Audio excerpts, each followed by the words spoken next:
Session 42, the Book of Revelation, main structural features continued. What the churches still have, as they fight to retain errant doctrines, is a spirit of syncretism and error. Now, I'm going to repeat the last few pages of the notes as I begin this session today, so there's going to be a bit of repeated material just to join the two together again. And for those who missed some of it last week, perhaps this will be a chance to catch it up. So there is, so to speak, a worship of Baal or the sun combined with the worship of Christ in the Catholic Church. This greatly restricts the ability of the Holy Spirit to manifest itself in the Church. In the letters to the 7 churches, this spirit of syncretism is symbolically identified as Jezebel, who in her own day was the evil queen of the house of Israel, who led the nation away into the religious system of Baal. Many Protestants seem to have come to the conclusion that Jezebel is a domineering spirit, and it's true enough that the spirit of a false prophet is also usually a domineering one. But mostly, the spirit of Jezebel is a shameless spirit, not respecting God or fearing him, or the sobriety that he has required of his people, which takes the best of the worldly pleasures of Baal while also performing what it presumes to be a holy service to God of its own definition. There's no lack of zeal in it, just as there was no lack of zeal in the prophets of Baal, who called out loudly and publicly to Baal until their throats hurt, and until their skin was covered in blood from the many lashes. They had given themselves over most of an afternoon to impress Baal, but it was an empty show. The humility of these pagan priests is as fake as the God they serve, and this false humility among false Christian teachers is one of the things warned about in the epistles of Paul. Today, character has been public reception as Today, character has been public reception is much more likely to commend a man than his grasp with it. Okay, I have to repeat that part. Today, it has been public appearance which has attracted people and has been much more likely to commend a man to the public than his grasp of the scriptures. His physical appearance carries more weight than his godly life, and all of these are human standards of choice, but highly prone to error. Public persona can be faked, but knowledge of scripture cannot. Like Jezebel, these religious performers eventually got what they deserved for living the lie. But they are the example from whom we are expected to learn. And the Elijah spirit in the church must in every generation speak truthfully to the priesthood of Baal that seeks to take over as agents of Jezebel.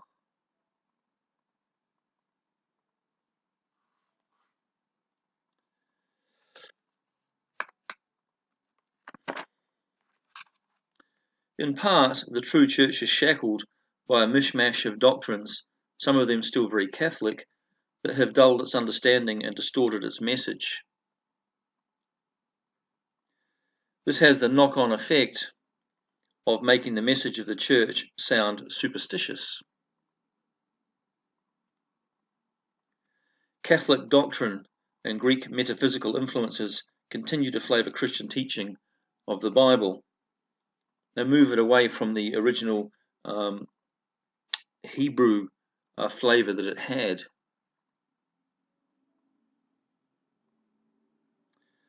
Really, a new Reformation is needed, as important as the first that happened in the 1500s. Original sin and Greek philosophical additions to the gospel should be thrown out. Theology needs to be redone, if possible purely in Hebrew terms. The church has long been encumbered by the spirit of syncretism and must dare to rethink its beliefs. Everyone else in the world is doing so why shouldn't the church?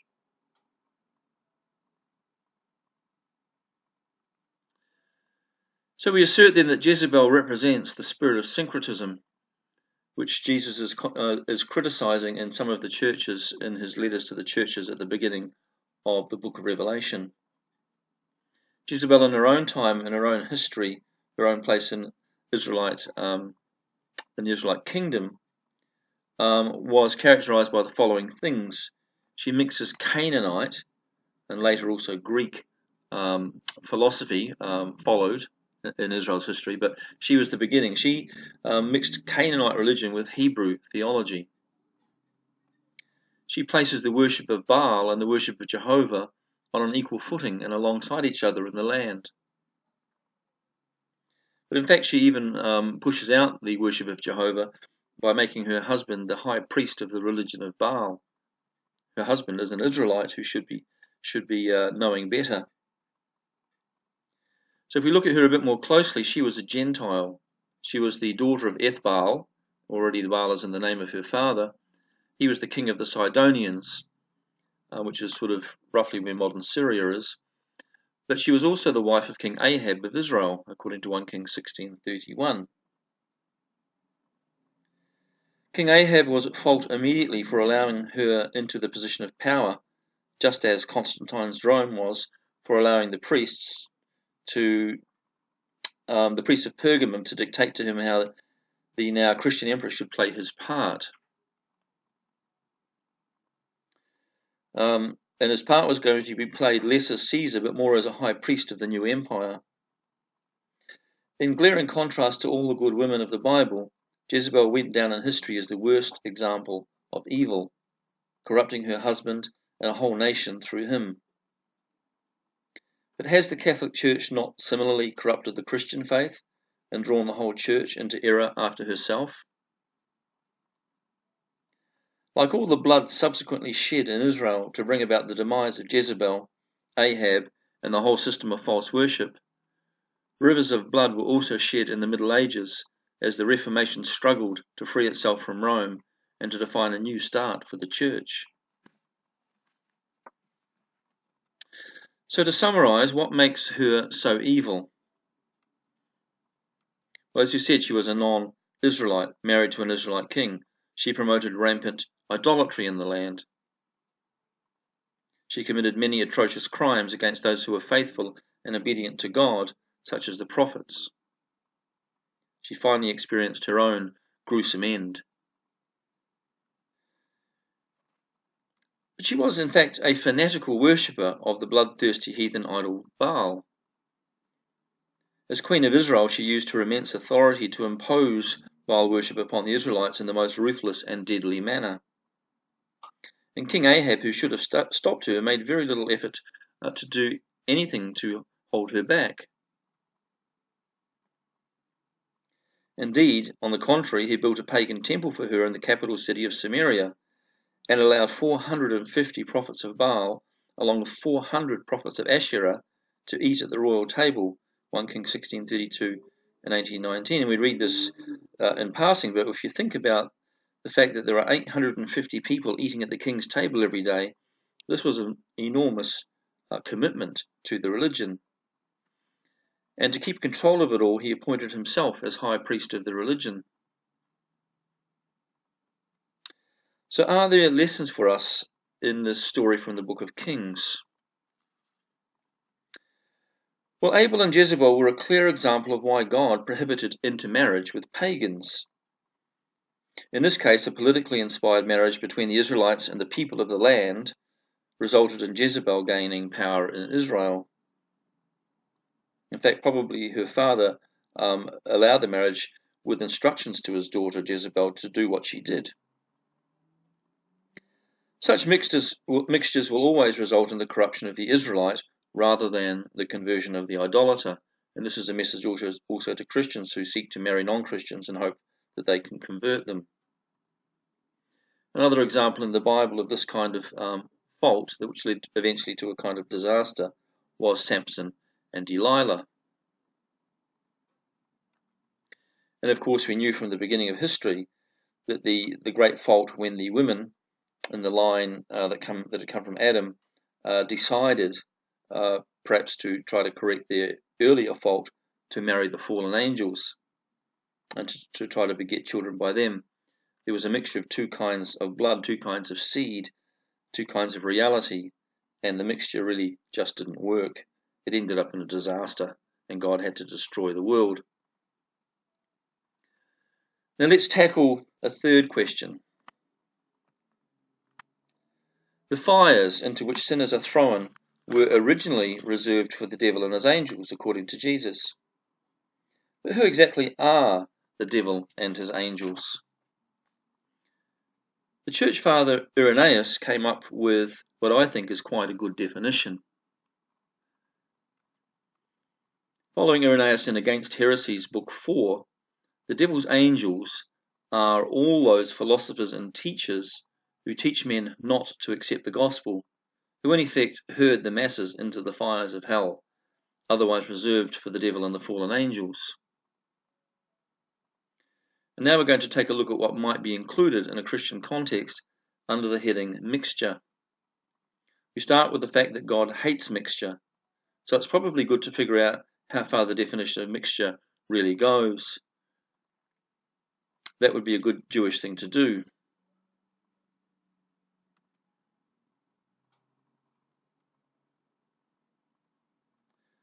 God hates mixture. Now the passages we're going to look at are the following: Leviticus 19:19, 1 Thessalonians 2 verses 3 to 5, 2 Peter 2 verse 1, 2 Corinthians 16:14 to 18. We're going to look at the expression the son of perdition in Zechariah 11 verses 12 to 16, which we believe describes the Antichrist. He certainly comes as a punisher of God's people, and he uses lying wonders, let's call that technology in the modern context, to deceive populations. Revelation 2:20, going to look at 2 Thessalonians 2:9 to 11, and finally Matthew 24:24. So let's look at each of these references. Leviticus 19:19. And we're talking here again, let me just remind you about mixture and why God, he tells us not to allow ourselves to get mixed with things which are not of him. Things in the world, believer with unbeliever, if you have a choice, don't do it, and so on. So we saw it, of course, in the history of Israel, and we're looking also here about what does a pure form of Christianity look like, and if Christianity today is mixed, then there's a problem. How are we going to then unmix it? But anyway, let's start with these passages. Ye shall keep my statutes. Thou shalt not let thy cattle gender with the diverse kind. Thou shalt not sow thy field with mingled seed. Neither shall a garment mingled of linen and wool come upon thee. Revelation 2, verses 20 to 22. Notwithstanding, I have a few things against thee, because thou suffer that woman Jezebel, who calls herself a prophetess, to teach and to seduce my servants to commit fornication. We should understand this spiritually, I believe, and to eat things sacrificed unto idols. I gave her space to repent of her fornication, and she repented not. Behold, I will cast her into a bed, and them that commit adultery with her into great tribulation, except they repent of their deeds. Now, at certain times of the year, the worship of Baal degenerated into a fertility rite, such as when the Israelites stumbled upon the festival of Baal Peor and lost thousands of lives. I think it was in the order of 23,000. This is a continuing temptation to the Christian, who may have come out of the life of fornication in the world. It can take time to make the change and to become resolute enough to stop old practices. Christ gives Jezebel space to repent of her fornication, but she does not. Her spirit remains unregenerate. Her bed of cult prostitution will become a bed of sickness. And once he removes his grace from her, she will fall under judgment and know great suffering. Zechariah 11, verses 12 to 16. And this is an apocalyptic passage. It's where it speaks of the Messiah, but it also speaks of Israel's valuation of God through the Messiah. And I said unto them, if ye think good, give me my price, and if not, forbear. So they weighed for my price 30 pieces of silver. And the Lord said unto me, Cast it unto the potter, a goodly price that I was priced at of them. And I took the 30 pieces of silver and cast them to the potter in the house of the Lord. Then I cut asunder mine own staff, even bands, that I might break the brotherhood between Judah and Israel. And the Lord said unto me, Take unto thee the instruments of a foolish shepherd, for lo, I will raise up a shepherd in the land, which shall not visit those that be cut off, neither shall seek the young one, nor heal that which is broken, nor feed that which stands still, but he shall eat the flesh of the fat, and tear their claws in pieces. If they will not receive the good shepherd, but instead assign him the value of a slave, he will send them what they are asking for, and they will know their error by what they suffer at his hands. This is like Daniel 9, because of the people's desolations against the Messiah. A false Messiah will be sent to them to unleash desolations against them.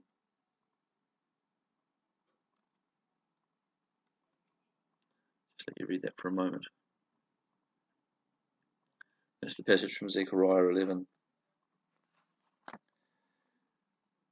2 Corinthians 6, verses 14 to 18. Do not be unequally yoked together with unbelievers. For what fellowship does righteousness have with lawlessness? And what partnership does light have with darkness? And what agreement does Christ have with Belial? Or what part does a believer have with an unbeliever? And what agreement does the temple of God have with idols? For you are the temple of the living God, as God has said, I will dwell in them and walk among them, and I will be their God, and they shall be my people. So when a Christian gets involved with a non-Christian, you have to realize that God is jealous for that relationship with the Christian. He will assist in a way, if a chance is given, to break that relationship if necessary. Don't ask too much for blessing, because God might not be on your side.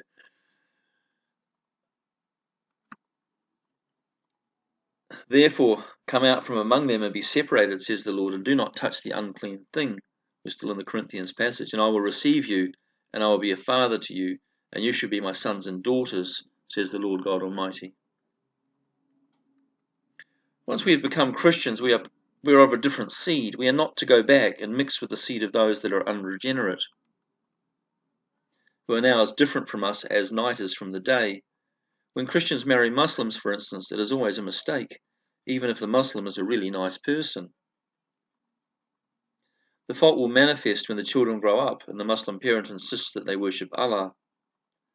This happens all too often in Pakistan, because the Christian boys are also poor and cannot afford a wife and home. The Muslim boys have the money and enjoy the slightly more open approach to life that a Christian girl has. The flaw in this case is that Christian eldership does not find a way to support the Christian boys so that they can marry the Christian girls. In the last stages, the subjugation of the faith can be quite rapid. When I first went to Pakistan in 2002, the proportion of Christians was said to be about 4%. Today, only 15 years later, or less than one generation later, it has fallen below 2%. In 2017 and 2018, Muslims suddenly started raping and killing Christians and burning down churches. Their true colours are coming out. Marrying with a Muslim is no different to marrying with an atheist. The differences are the same. The error is the same. 1 Thessalonians 2 verses 3 to 5. For our exhortation was not of deceit, nor of uncleanness, nor in guile, which is an old-fashioned word for cunning, but as we were allowed of God to be put in trust with the gospel, even so we speak, not as pleasing men, but God, which trieth our hearts. For neither at any time used we flattering words, as ye know, nor a cloak of covetousness. God is witness. Also ensure there is no mixture in your speech, honest sometimes and less so at others. Always be honest, clear, without ulterior motives. 2 Peter 2:1. But there were false prophets also among the people, even as there shall be false teachers among you, who privily shall come in shall bring in damnable heresies, even denying the Lord that bought them, and bring upon themselves swift destruction. The most damnable heresy is not one's notion of who exactly Jesus is, whether he be a human Messiah or a divine Messiah, but to deny that the redemption has been provided by God through Jesus Christ. This is the great revelation, that there is a great sin bearer for mankind. What will be so deceiving about the last days is that men who are openly sinners and immoral will perform good works and pleasing signs that seem to mirror those of the saint. This false mixture of sinful private behavior and public spiritual goodness will confuse onlookers and stop many from turning away from sin and seeking after the mercy of God.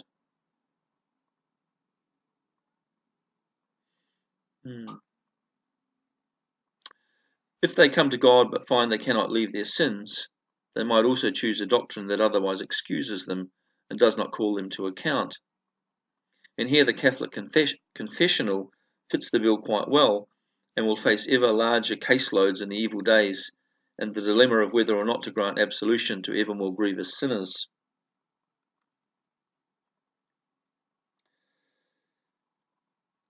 Matthew 15:9 says that they'll be teaching inventions of men as precepts of God. The influence of pagan concepts, religious preconceptions in hearts far from God will combine to produce a poor theology of God.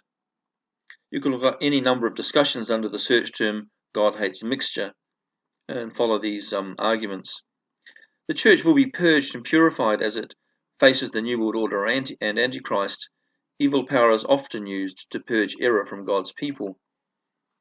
Those who are resolute and just and faithful and who truly love God, they will always persevere, but the others will give up under the pressure.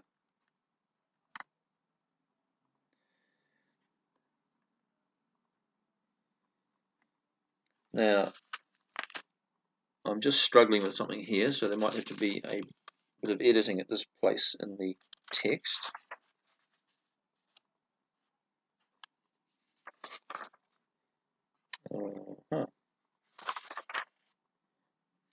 So I have to go back a little bit. Right, I'm backtracking on the slide also. I'll go right back to 2 Peter 2:1. But there were false prophets also among the people, even as there shall be false teachers among you, who privily shall bring in damnable heresies, even denying the Lord that bought them, and bring upon themselves swift destruction. The most damnable heresy is not one's notion of who exactly Jesus is, whether he be a human Messiah or a divine Messiah, but to deny that the redemption has been provided by God through Jesus Christ. The apostle was speaking of people who began with redemption, but in the end came to a place where they believed redemption came by some other means than faith in the work of Christ. While it is hard to imagine that happening now, when orthodoxy is so strongly defined, indeed too greatly so, it is not hard for a teacher who starts with a mixture of truth and error to build and build upon an error until he has been led away to completely false conclusions, and even begins to question what has, until then, always correctly been held by him to be the truth.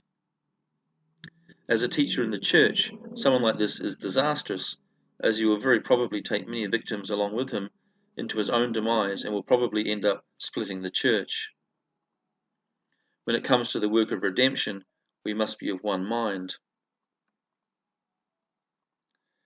2 Thessalonians 2, verses 9 to 11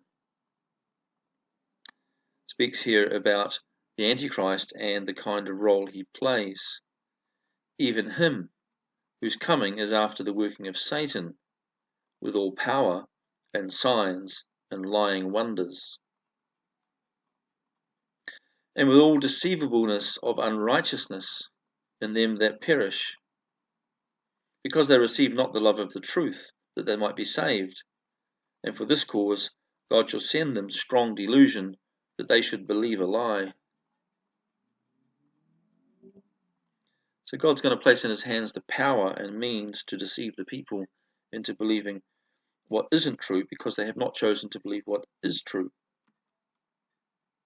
God is making a great separation. He's not leaving anybody in the middle ground. If a sinner will not relinquish his sin for the sake of relationship with Christ, and will not come to God with a humility born of knowing that his soul needs to be saved and can be saved, a time will come when God will ironically send him plenty of evidence to believe that his false views are indeed correct, so that such a person will not be given a second chance to come to salvation. Christ has paid the ultimate price for the sinner, but the converted sinner's lot is that the sinner cannot have the world and Christ's redemption at once. The Antichrist, the man of sin, is given power to provide all the evidence needed for the sinner to believe his personal lie, causing the sinner to choose his own demise. Matthew 24:24. For there shall arise false Christs and false prophets, and shall show great signs and wonders, insomuch that, if it were possible, they shall deceive the very elect.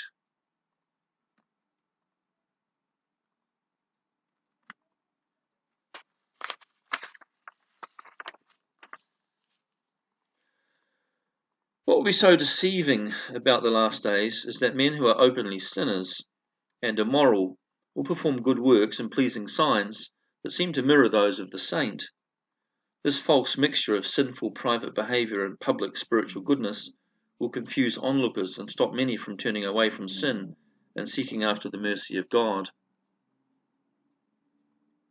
If they come to God but find they cannot leave their sins, they might also choose a doctrine that otherwise excuses them and does not call them to account. Here the Catholic confessional fits the bill well, and will face ever larger caseloads in the evil days, and the dilemma of whether or not to grant absolution to ever more grievous sinners and persistent sin.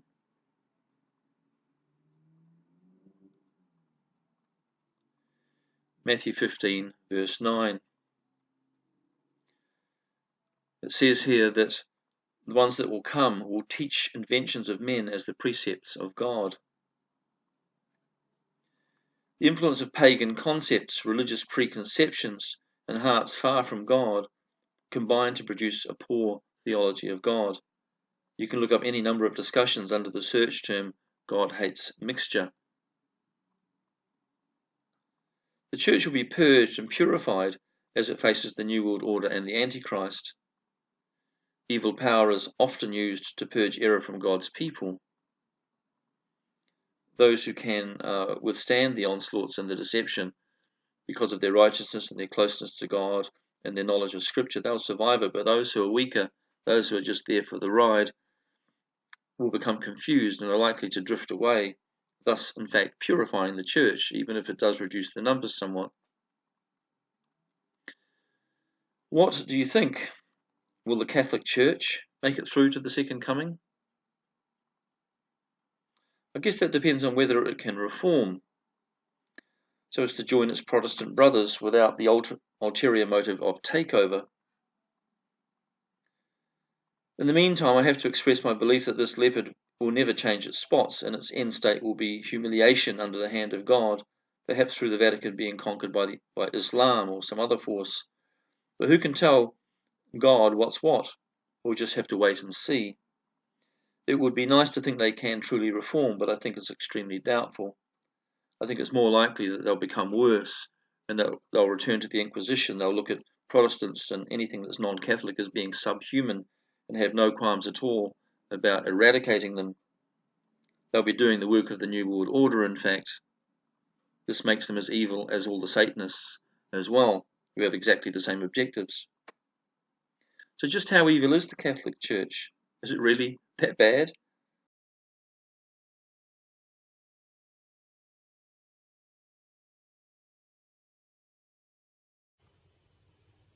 Hello, this is March 3rd, 2014, and this is a legal notice and public summons issued today by the International Common Law Court of Justice, Criminal Trial Division in Brussels, in the matter of the People versus Jorge Bergoglio, Adolfo Nicolas Pachon, Justin Welby, and others.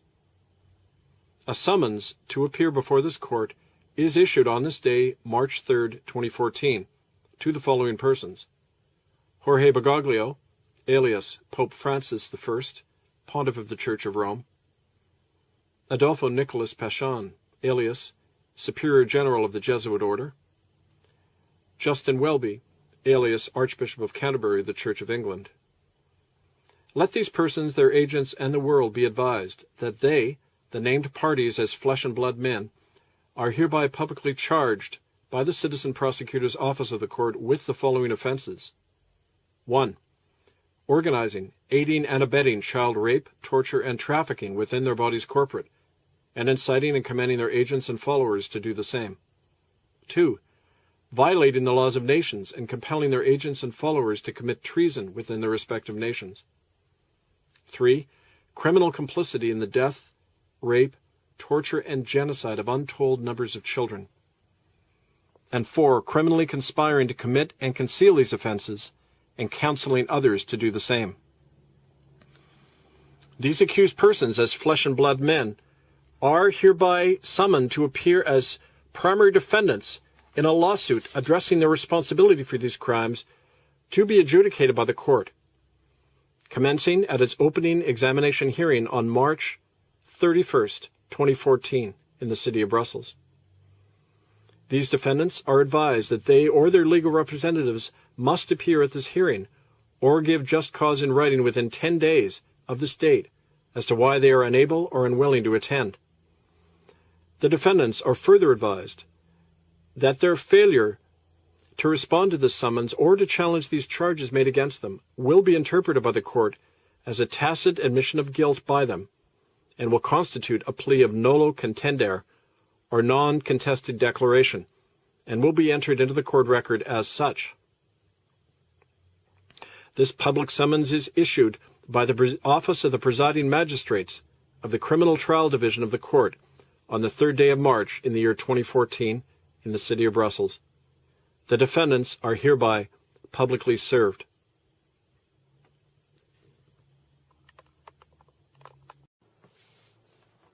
Hi there, this is Kevin Annett again. I'm speaking to you on March 29th from an undisclosed location. Now, I have an important update from the Common Law Court of Justice in Brussels concerning the case to be launched soon against Pope Francis, the Archbishop of Canterbury, and the head of the Jesuits for their involvement in not only global child trafficking, but the actual murder and torture of children, which we've documented thoroughly.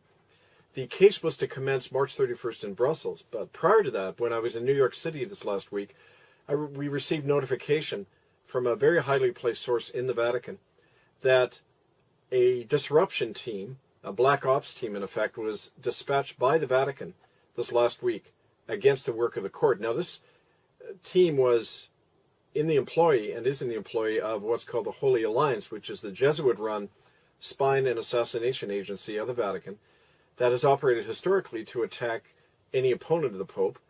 This team is now in Brussels attempting to disrupt and destroy the work of the Common Law Court in this case, obviously because it's revealing something the Church doesn't want revealed. And as a result, new security measures were brought in, including delaying the opening of the court to April 7th, and also to bring in new security around the court members, including myself. It was also decided the court was to operate in camera or in closed session, not in public session for now. But to compensate for that fact, the court established a new information agency attached to the prosecutor's office. And that agency has released an information in the first bulletin dated today, Saturday, March 29th. Now, I won't read out all of this bulletin. It's contained in an attached email, which will be posted at itccs.org. But it's very important because it shows that the sacrificial cult that we've documented, known as the Ninth Circle, which involves high-placed cardinals and officials in the church, including former Pope Benedict and others, that this Ninth Circle sacrificial cult did in fact operate at the Mohawk Indian Residential School in Brantford, Ontario, where actually our tribunal did commence excavations at a mass grave of the students at the school. This Ninth Circle cult involves the Jesuits and other officials of church and state. I urge you to read through the bulletin. It has very startling information which confirms what we already knew about the demonic nature of the church's operation of these Indian boarding schools, but how these rituals occurred in many other facilities, Catholic facilities around the world. Now, it's also clear that the primary defendants, Jorge Bergoglio, Justin Welby, and Adolfo Pachon, have been conspiring ever since this information came out to shut down the work of the tribunal, our court, and myself, Kevin Annett. This misinformation campaign continues, but we urge you to read the attached documentation and report at itccs.org from the information agency office of the citizen prosecutor in Brussels. Now, I will be returning to Europe in mid-April to assist the work of the court and the Public Information Agency. And we urge you until then to stay tuned for the weekly updated bulletins showing the information that is being introduced in court by the prosecution commencing April 7th. And stay tuned, of course, at itccs.org for more information. I thank you. We're very privileged today to be with Kevin Annett, who is the acting secretary of the International Tribunal into Crimes of Church and State, who's coming to us from Spain. Welcome, Kevin. Thanks, Alfred. It's good to be talking to you. Now, if you go to the itccs.org site, you'll see over the last number of weeks some tremendous things have been happening. First of all, in Brussels, on April 7th, the Second Common Law Court of Justice session convened. The first one, if you recall, the one that convicted Joseph Ratzinger and Queen Elizabeth for crimes against humanity in Canada, the genocide of Indigenous people there. That led into the second case having to do with global child trafficking. The chief defendants being Jorge Bergoglio, President Pope Francis, Adolfo Pachon, the head of the Jesuits, and Justin Welby, the Archbishop of Canterbury in England. Now, the case began on April 7th with the prosecution opening its arguments, and there have been 3 bulletins so far from the Public Information Office of the prosecutor, because the court has had to operate under conditions of secrecy and confidentiality because of threats being made to them, and also from information we were given from Rome, from sources there, an attempt to shut down the court issued by the Vatican intelligence agencies, whatever you want to call them, and in response to that, the court decided that it was important to put out weekly bulletins summarizing some of the evidence that was being put forward by the prosecution. Now, I've been working in Europe, in Holland, in France, and in Spain with the witnesses to, in this case of global child trafficking. Things I've been hearing just completely blew my mind. These eyewitnesses, for example, who sat in on meetings with Jorge Bergoglio planning the child trafficking of political prisoners, the children of those prisoners in Argentina during the dirty wars. 2 women who witnessed the serial rape and torture of children by former Pope Benedict and Jorge Bergoglio themselves, according to this thing called the Ninth Circle, which is apparently a child sacrificial cult operating within the Vatican and has for several centuries. And other information related to how this global child trafficking is continuing very much through the Catholic Church and its various agencies. And so it's been not only an amazing time for this stuff to come out, but in response, we've had an increasing number of people come forward. Here in Spain, I've been meeting with 2 different groups who have been leading a campaign here on behalf of the over 300,000 people who, as children, were trafficked by the Catholic Church here in Spain, where literally the children were stolen by priests and nuns. Their parents were told they had died, and then they were trafficked for between $60,000 and $80,000 each. We estimate the Vatican made over $20 billion over the last 50 years here in Spain alone through this illegal child trafficking. How are the witnesses bringing their statements? Now, you're traveling and finding more information. Where is the conversations or the record of these witnesses going to be posted? The actual final statements and everything is going to be similar to the format we had in the first case in genocide in Canada. If people remember, if you go to itccs.org, you can see all of the evidence from the prosecution's case, 150 exhibits. These are eyewitness testimonies, videotape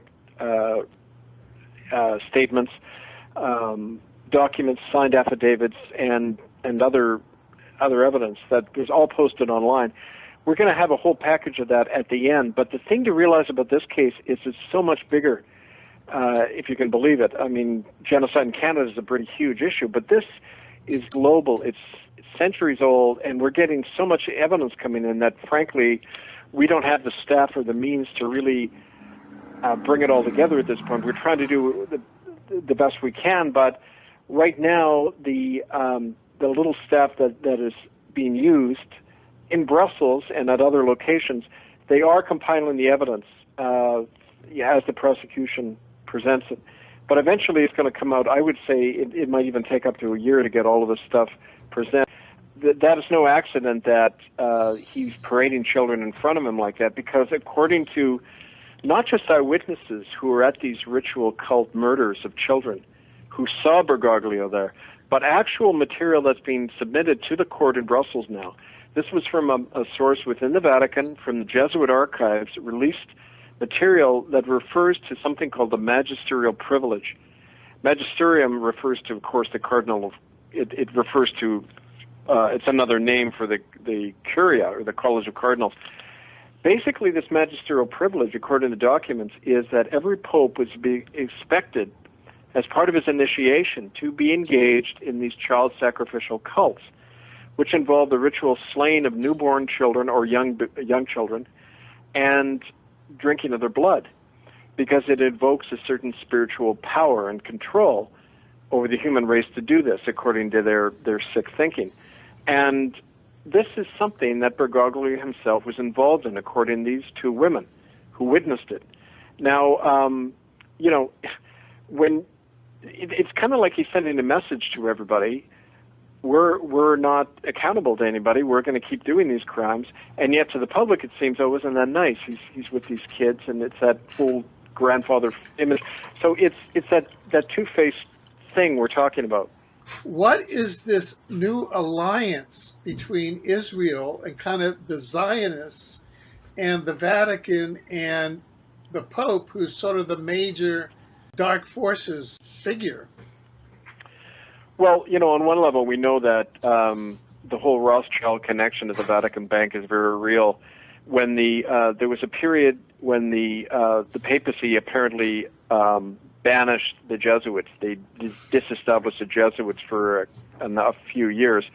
The Jesuits simply went underground and established the Illuminati. That was around 1773. And Jacob Rothschild, or the Rothschild lineage, they were very involved in that whole process. When Mussolini created the Vatican Bank, there was not only over $1 billion lira were put into the Vatican Bank by the Mussolini, the fascist government, but from the Rothschild banking interest as well. We also know this new global alliance forming between Russia and China. The Vatican is very much in there as a broker. They have transferred a lot of money out of the Vatican Bank into German and Chinese banks. We know that. We know that the Vatican has also recognized the official state-run Catholic Church in China, which was very unusual for them to do that, unprecedented. So, I mean, I think it's all part of that same stuff. Well, it's a very big power block when you think about it. If you can add up all the Catholics in the world with all the Chinese and the Russians, then they've got a very it's Orwell coming true, in terms of the three power blocks in 1984.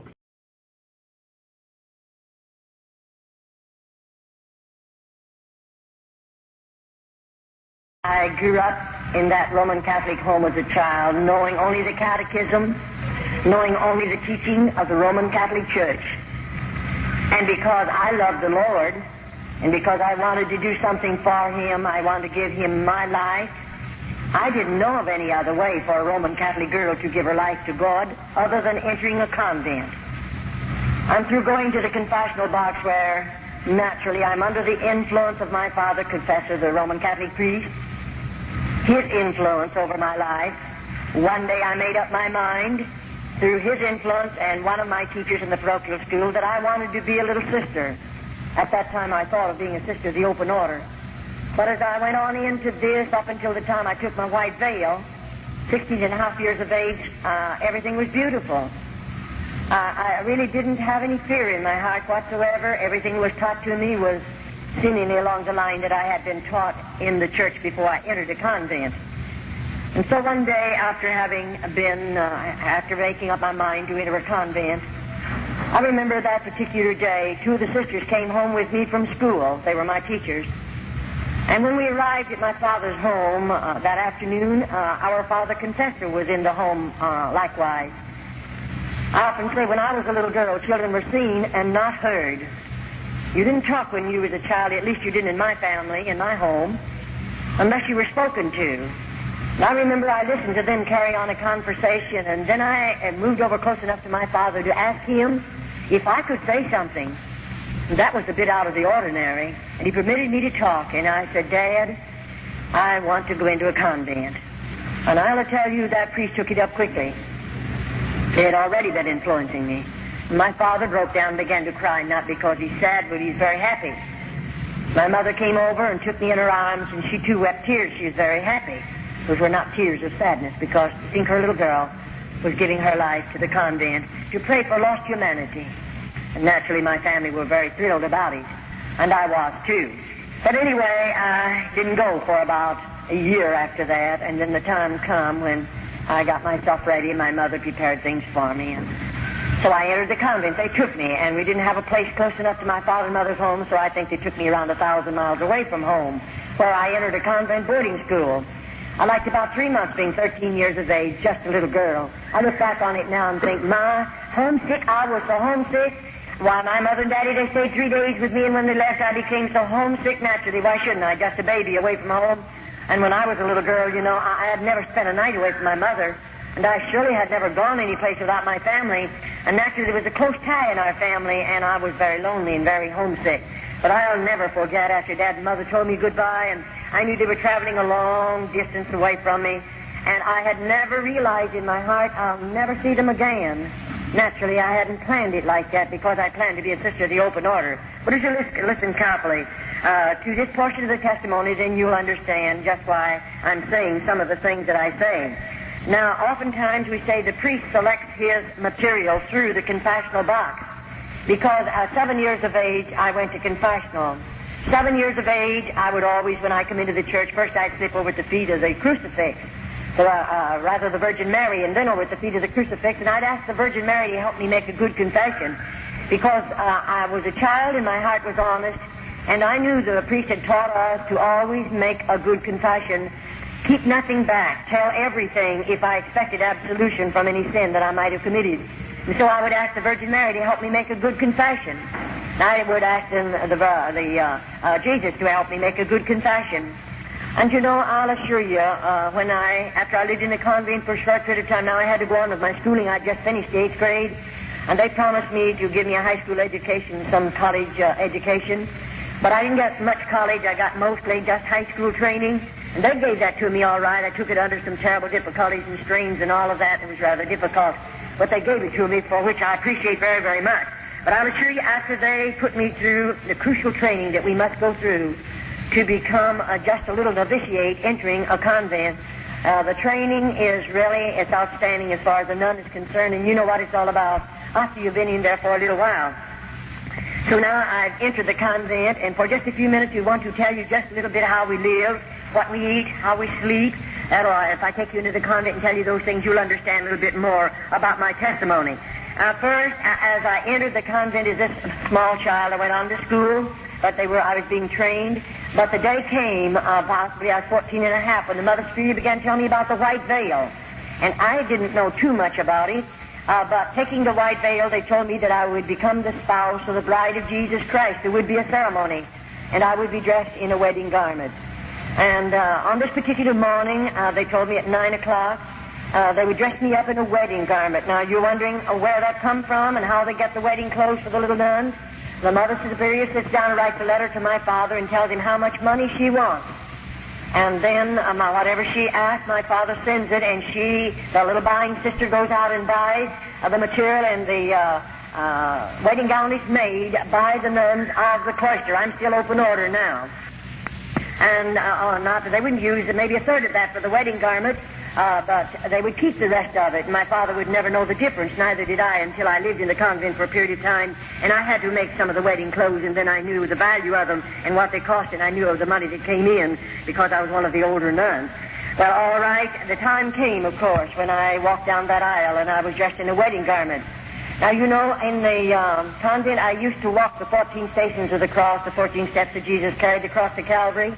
But after I had made up my mind to take the white veil, never again did I walk. I wanted to be worthy. I wanted to be holy enough to become the spouse of the bride of Jesus Christ. And so I would get out on my knees and crawl the 14 stations, quite a distance. But I crawled them every Friday morning. I felt it would make me holy. I felt it would draw me closer to God. It would make me worthy of the step that I was going to take, and that's what I wanted more than anything in the world. I would like to impress on your heart, every little girl that enters the convent that I know anything about, that child has a desire to live for God. That child has a desire to give her heart, mind, and soul to God. Now, many people make this remark, and we hear it from various types of folk who say only bad women go into convents. That isn't true. There are movie stars who go into convents. They've lived out in the world. No doubt they are sinners and all of that. But they go in when they're women. They know what they're doing. And they go in only because the Roman Catholic Church is going to receive not only thousands, but yea, it'll run up into the millions of dollars. And they don't mind who they take in if they can get a lot of money out of that individual. But the ordinary little girl that goes in as a child, she's just a child, and she goes in there with a heart and mind and soul just as clean as any child could be. I say that because sometimes we hear a lot of things that are really not true. Now, after we become the spouse of Jesus Christ, I want you to listen carefully to this, and then you can follow me into the rest of the testimony. We are now looked upon as married women. We are looked upon as married women. We are the spouse or the bride of Jesus Christ. Now, the priest teaches every little girl that will take the white veil, they'll become the bride of Christ. He teaches her to believe that her family will be saved. It doesn't make any difference how many banks they rob, how many stores they rob. It doesn't make any difference how they drink and smoke and carouse and live out in this sinful world and do all the things that sinners do. It doesn't make a bit of difference. Still, our family will be saved if we continue to live in the convent and give our lives to the convent or to the church. We can rest assured that every member of our immediate family will be saved. And you know, there are many little children that are influenced and enticed to go into convents because we realize it is a salvation for our families. And sometimes, even Roman Catholic families, the children grow up and leave the Roman Catholic Church and go out into the deepest of sin. And so every little girl that enters a convent is hoping by her sacrificing so much, home and loved ones, mother and daddy, everything that a child loves, her family will be saved regardless of what sin they commit. And of course we're children and our minds are immature and we don't know any better. And it's so easy to instill things like this into the hearts and minds of little children. And the priest is he's really good at it. And of course we look upon our priest, our father confessor, I looked upon him as God. He's the only God I knew anything about. And to me, he was infallible. I didn't think he could sin. I didn't think that he would lie. I didn't think that he ever made a mistake. I looked upon him as the holiest of holy because I didn't know a God, but I did know the Roman Catholic priest. And to me, I looked to him for everything that I asked of God, so to speak. I believed the priest could give it to me. And so the day comes when all of us. Now, as we're going in, I want you to listen carefully.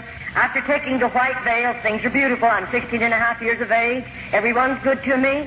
And I'm living in the convent, and I haven't seen anything yet because no little girl, we're not subject to a Roman Catholic priest until we're 21 years of age. And as we give you this next vow, then you'll understand that we don't know about this. This is kept from the little sisters until we've taken our black veil, and then it's too late. I don't carry the key to those double doors, and there's no way for me to come out. The priest will tell all over the whole United States and other countries that sisters, or nuns rather, can walk out of convents when they want to. I spent 22 years there. I did everything there was to do to get out. I've carried tablespoons with me into the dungeons and tried to dig down into that dirt because there's no floors in those places. But I never yet found myself digging far enough to get out of a convent with a tablespoon, and that's about the only instrument. Because when we're using the spade, and we do have to do hard, heavy work, when we use a spade, we're being guarded, we're being watched. by two older nuns, and they're going to report on it, and I'll assure you, you're not going to try to dig out with a spade, and you wouldn't get very far anyway, because they made those convents or built those convents so little nuns cannot escape. That was their purpose in building them as they build them. And there's no way for us to get out unless God makes a way, but I believe God's making a way for numbers of little girls after they come out of the convent. All right, now when the time comes, I think I was 18 when the mother began talking to me. Now, I planned to come out, see, after my white veil. I wanted to be a little nursing sister in the Roman Church. But the Mother Superior, I suppose she was watching my life. I suppose she realized I had much endurance, I had a strong body, and I believe the woman was watching me because one day she asked me to come into her office and she began to tell me, Charlotte, you have a strong body. And she said, I believe you have the possibilities of making a good nun, a cloister nun. I believe you're the type that would be willing to give up home, give up mother and daddy, give up everything you love out in the world, so to speak, and hide yourself away behind convent doors. Because I believe you're the kind who would hide back there and be willing to sacrifice and live in crucial poverty that you might pray for lost humanity. She said, I believe you're the kind to be willing to suffer, because we are taught to believe as nuns that as we suffer, our loved ones and your loved ones that are already in a priest's purgatory will be delivered from purgatory sooner because of our suffering. She knew I was willing to suffer. I didn't murmur. I didn't complain. She knew all of that, and she's watching my life, and that's the reason she began to tell me about the black veil. And then, of course, I didn't know too much about a cloistered nun. I didn't know their lives. I didn't know how they live. I didn't know what they'd done. But, this woman proceeded to tell me. Now, I hear a lot of people try to tell me in the various places that we travel and go. I hear a lot of Roman Catholics try to tell me I've been in so many cloisters. I know all about them. But a Roman Catholic can lie to you, and they don't have to go to confession and tell the priest about the lie that they told, because they're lying to protect their faith. They can tell any lie they want to protect their faith and never go to the confessional box and tell the priest about it. They can do more than that. They can steal up to $40, and they don't have to tell the priest about it. They don't have to say one word about it in the confessional box. They are taught that. Every Roman Catholic knows it, and every Roman Catholic, you'd be horrified to know how many of them steal up to that amount.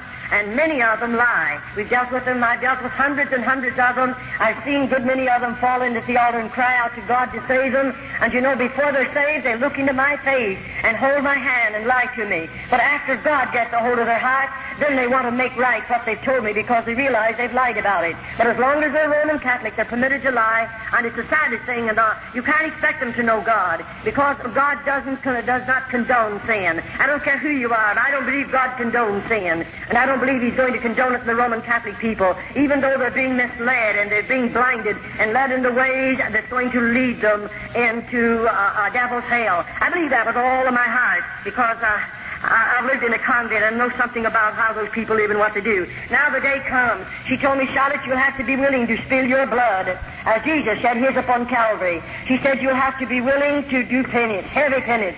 She said you'll have to be willing to live in crucial poverty. Now already I'm living in a bit of poverty, but I thought that was going to make me holy and draw me closer to God, and it would make me a better nun, and so I'm willing to live in that poverty. And then on this particular morning, she told me what I would be wearing. She said you'll spend 9 hours in a casket, and she explained a number of things to me. That's the most I knew about it, and I didn't find that out until I'd taken my white veil. And so on this particular morning, I'm 21 years of age, but 60 days previous to my being 21 years of age, I'm going to sign some papers that they placed in front of me, and those papers are this. I'm going to sign away every bit of inheritance that I might have received from my family after their death. Of course, I signed that over to the Roman Catholic Church.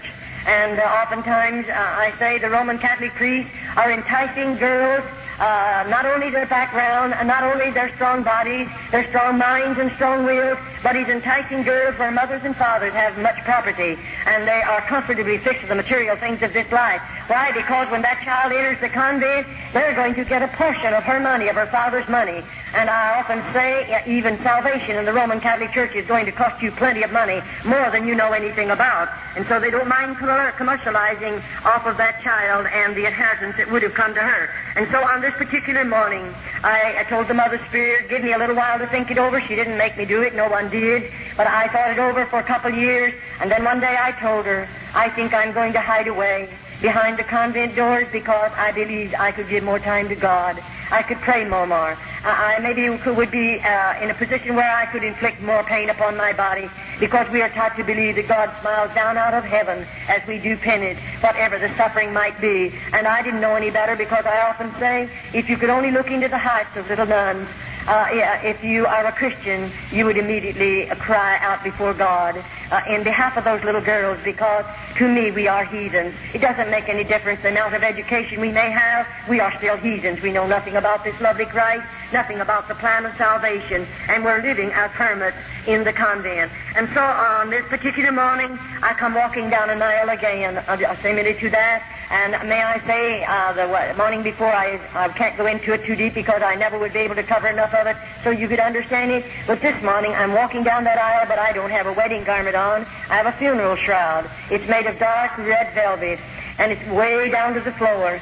And I'm walking down that aisle. Now, I know what I'm going to do. The casket is all ready made by the nuns of the cloister. Very rough boards, and it's sitting right out here. And I know when I come down there that I'll step in that casket and lay my body down, and I'm going to spend 9 hours in there. And 2 little nuns will come and cover me up with a heavy black cloth we call a heavy drape mortel. And you know, it's so heavily incensed that I feel like I'll smother to death. And I have to stay there. Now I know when I come out of that casket, I'll never leave the convent again. I know I'll never see my mother and father again. I'll never go home again. I'll always live behind convent doors, and when I die, my body will be buried there. They told me that, so I knew it even before I done it. It's a great price to pay, and then to find out that convents are not religious orders as we were taught and as we were trained. It's quite a disappointment to a young girl that's given her life to God and willing to give up so much and sacrifice so much. I'll assure you it was a disappointment. And so after I spent those nights, you say, what'd you do while you lay in that casket? What do you think I did? I spilled every tear in my body. I remembered every lovely thing my mother done for me. I remembered her voice. I remembered the gathering around the table. I remember the times when she would pray with us. I remember the things that she said to me. I remembered what a marvelous cook she was.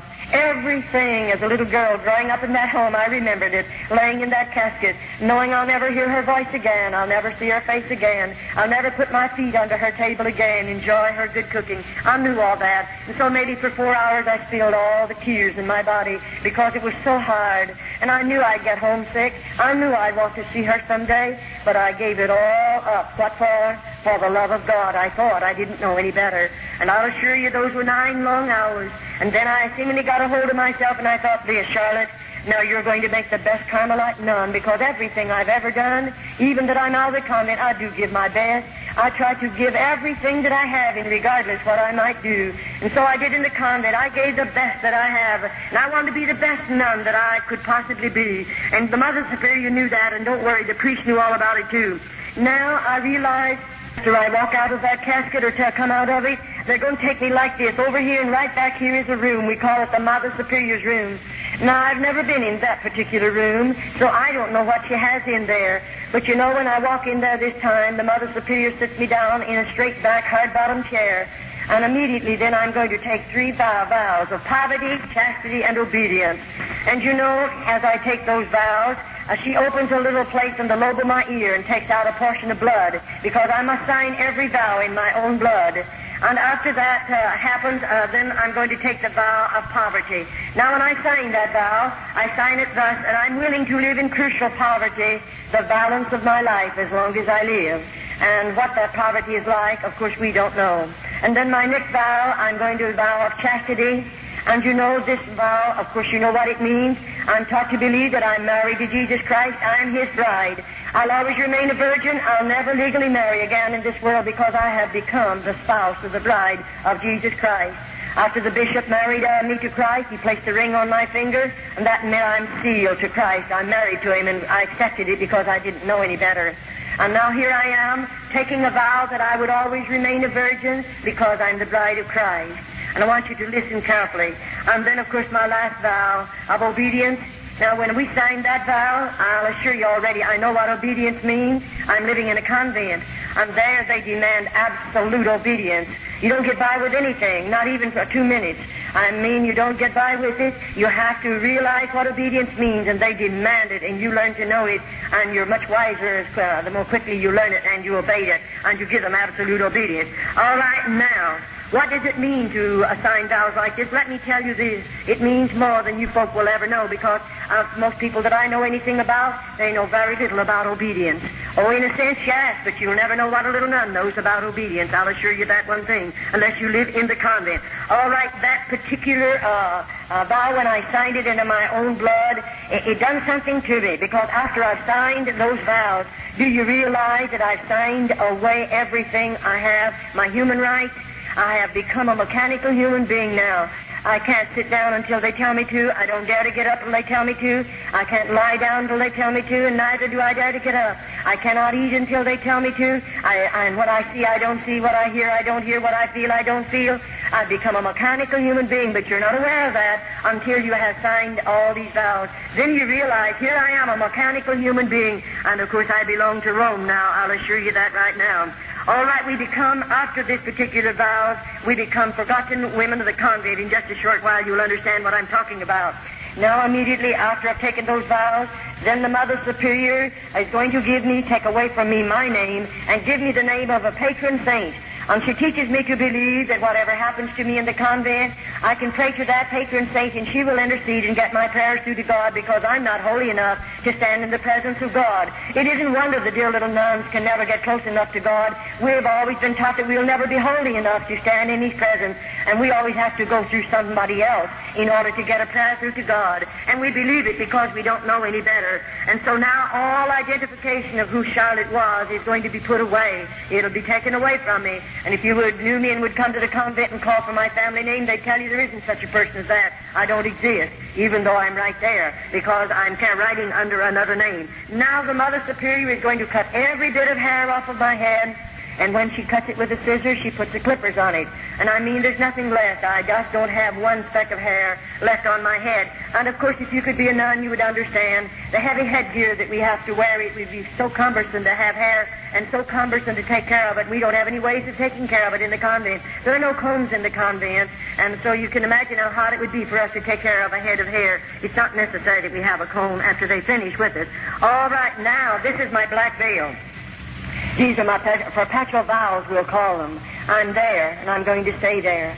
Now, you know, up until this time, I received a letter once a month from my family, and I wrote a letter out of the convent once a month to my family, even though when I'd write that letter, I'd no doubt they marked out a lot of it, because when I would receive a letter from my family, there was so much of it blacked out until there was no sense to the letter, and oh, I'd weep over those black marks. I was wondering what my mother was trying to say to me. Don't worry, you'll never get to know what she wanted to say to you, because they have blacked it out. And so it'll break your heart many, many times, and you're lonely anyway, because you have no friends in the convent. I'll assure you, even though there was 180 on my particular wing, not one of those nuns were my friend, and neither was I a friend to them, because we are not allowed to be friends in the convent. We are all policemen or detectives watching each other. That's so we'll tell. And the little nun that finds something to tell on the other nuns, she stands in good favor with the Mother Superior. And then the Mother teaches that nun to believe. When she stands in good favor with the Mother Superior, she's standing in good favor with God. And so that little nun, of course, will want that, and she'll tell a lot of things maybe that are not even true on the other little nun.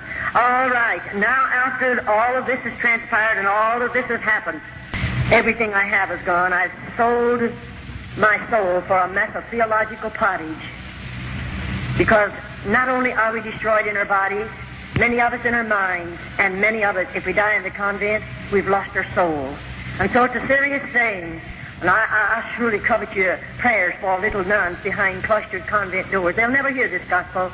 They'll never know the Christ that you folk know today. They'll never pray to Him as you people pray to Him. They'll never feel His blessings as you people feel them. And so put them on your heart and pray for them. They surely need much prayer. All right, now, as I walk into that room and all of this is transpiring, now bless your hearts, I don't know what's going to be in the next room. After this has transpired and I've taken the vows that I will always remain a virgin, I'll never legally marry in this world because I'm the spouse of Christ. And then after this, the Mother Superior leads me out into another room, or rather she opens the door, and I'm to be sent into that room. And when I walk out in that room, I see something I have never seen before. I see a Roman Catholic priest dressed in a holy habit, and he walks over to me and locks his arm in my arm, which he had never done in the first part of my convent life. I never had a priest to insult me in any way. I never had one of them to be even unkind to me in the first part of my convent experience. But here he is now, and of course I didn't understand what it was all about. And I didn't know what in the world the man really expected of me. And you know, I pulled from him because I felt highly insulted. And I pulled from him and I said, shame on you. And it made him very angry for a minute. And he said, immediately, the Mother Superior must have heard my voice because she came out immediately. And she said, oh, and they called me by my church name. She said, after you've been in the convent a little while, you won't feel this way. The rest of us felt the same way you do. And you know, the priest's body is sanctified. And therefore, it is not a sin for us to give the priest our bodies. In other words, they teach every little nun this. As the Holy Ghost placed the germ in Mary's womb, and Jesus Christ was born, so the priest is the Holy Ghost, and therefore it isn't a sin for us to bear his children. And let me tell you, that's what they come to the convent for. No other purpose in all of this world do priests come into the convent but to rob those precious little girls of their virtue. And I'll assure you, we'll be telling you a little later in the testimony just what they really do after they come in under those particular deals. But may I say, now every bridge has been burned out from under me. There's no way back. I can't get out of the convent even though I pled. Oh, how I pled with that priest. Send for my father. I want to go home. I don't want to go any farther. Only to laugh in my face. And let me tell you, that's when you stand alone and you don't know who to turn to, and you're a victim of circumstances, and you live in the convent because there is no other way to get out of the convent. And I'll assure you, I stayed in the convent until God made a way for me to come out. And so after all of this, now my mail will stop. I'll never receive another bit of mail from my family. Never another letter. I belong to the Pope. I belong to Rome. And then after all of this, the Mother Superior, after taking these particular vows, and the priest has invited me to go to the bridal chamber. You say, did you go? No, definitely not. I didn't enter the convent to be a bad woman. It would have been much easier to stay out of the convent to be a bad woman. You wouldn't go into the convent and live in the poverty we live in and to suffer as we suffer to be a bad woman. No girl would do that. And it would have been much easier to stay out of the convent if I wanted to be a bad woman. But I went there to give my life and heart to such a God. And that was the only purpose I had in going there. And here this priest is. And of course I didn't go to the bridal chamber with him. I had a strong body then. One of us would have been wounded because I would have fought until the last drop of blood. And you know, it made them very, very angry, I'll assure you. But I didn't go to the bridal chamber with him. But now I'm going to have to go to penance the next morning. And of course this will be a heavier penance because of what I've done already. And when the Mother Superior says we're going to do penance the next morning, I'm going to be initiated as a Carmelite nun. And I remember when she walked me down into that particular place, it was a dark room. I remember I lived above on the first floor until my black veil. After the black veil, they take me one story under the ground. And I lived from there on until God delivered me under the ground. I didn't live in the top part of the buildings at all. But you know, as we walked into this room, it's dark and it's very cold. And when we walked in, we came from back there somewhere. We'd come walking toward the front. And I walked along beside the Mother Superior, and when I got near the front, I saw those little candles burning. Anywhere in the convent, you'll find the 7 candles burning. And when I came a little closer, I saw the candles, but I couldn't see anything else, and I wondered what's she going to do to me. That's the thing in our hearts, and we can't get away from it because we have fear. And when I come a little closer, I saw something lying on the board there. And you know, when I came real close, then I realized, here's a little nun lying on that board. I'll call it a cooling board because it was that. And just as long as her body, and there she was, and when I could see where the candles flickered down on her face, I realized that child is dead. And oh, I wanted so much to say, how did she die? Why is she here? How long do you keep her here? But you remember, I signed away every human right. And so I can't say one word, but I stood looking. Then the Mother Superior said, you stand vigil over this dead body for 1 hour. And at the end of the hour, a little bell is tapped, and another nun will come to relieve me. And may I say, I was advised every so many minutes, I have to walk out in the front of that little body and sprinkle holy water and ashes over the body and say, peace be unto you. And I did exactly what they told me to do. Oh, it was a terrible feeling. I'm not afraid of the dead. It's the live people we have to be very cautious about. And I wasn't afraid of that little dead nun, but oh, my heart ached for her. And, you know, after the bell tapped and I realized my hour's gone, the nun who comes to relieve us comes back here somewhere. And she, of course, we walk on our tiptoes. No noise is made in the convent. And when they don't speak, they just touch you. And, of course, my being down there with that little dead nun, and I was full of fear. When that girl laid a hand on my shoulder, I let out a scream, a horrible scream. from fear, just fear. And you know, I didn't mean to do it. I didn't break that rule on purpose, but I was scared. And immediately, of course, I had to come before the Mother Superior, and that's when I first learned to know, one of the first times, about a dungeon. They didn't tell me there were dungeons in the convent, and she put me in such a dirty, dark place with no floor in it for 3 days and nights, and I didn't get any food and any water. And I'll assure you, I didn't scream anymore. I tried so hard not to break the rules of screaming, because there is a dungeon, and I know they'll put you in it. And let me tell you right now, it's not a nice place to be. After you've been in one of those places, you'll know what it feels like. All right now, I say this before I go any farther, that popery is a masterpiece of Satan. I said it's a masterpiece of Satan, with its lying wonders and its traditions and its deception. It's a terrible thing when you know about it. And so as I come down into this room, and she took me, let me look at this little girl, and that particular, if we call it a pinch, is over. Now, the very next morning, she said again to me, Charlotte, you're going to do penance. Not the next morning, it was 3 days after, because I spent 3 days and nights in the dungeon. The next, for a fourth, next morning, whichever it was, she said, you're going to do penance. She took me down into another room, not the same room. And when we come walking down this time, I could see that big piece of wood, but I didn't know what it was. And when I came a little closer, there was a cross. It was made of heavy timber. I might say it was maybe 8 or 10 feet high, very heavy. And that cross was sitting on an incline like that. And she had me walk over here at the base of the cross, and she said, now strip your clothes off. And I took my clothes off. And then she made me down to my waistline. Then she made me drape my body over the foot of that cross. And she pulled my hands underneath and bound them to my feet. And then, you know, that's where I'm going to spill my blood. And she had not told me how, and neither could I ask how I would spill it. And she gave 2 little nuns that came with her a flagellation whip. It's, I might call it a bamboo pole. It's about this long. It's about that big around. And it has 6 straps on it about this long. And on the end of either of those straps is a cross piece of sharp metal. And those little nuns, either was given one of these whips. And they stood on either side of the cross. Now, at the same time, those girls began whipping my body. And I mean, when that metal hit my body, it would break the hide, of course.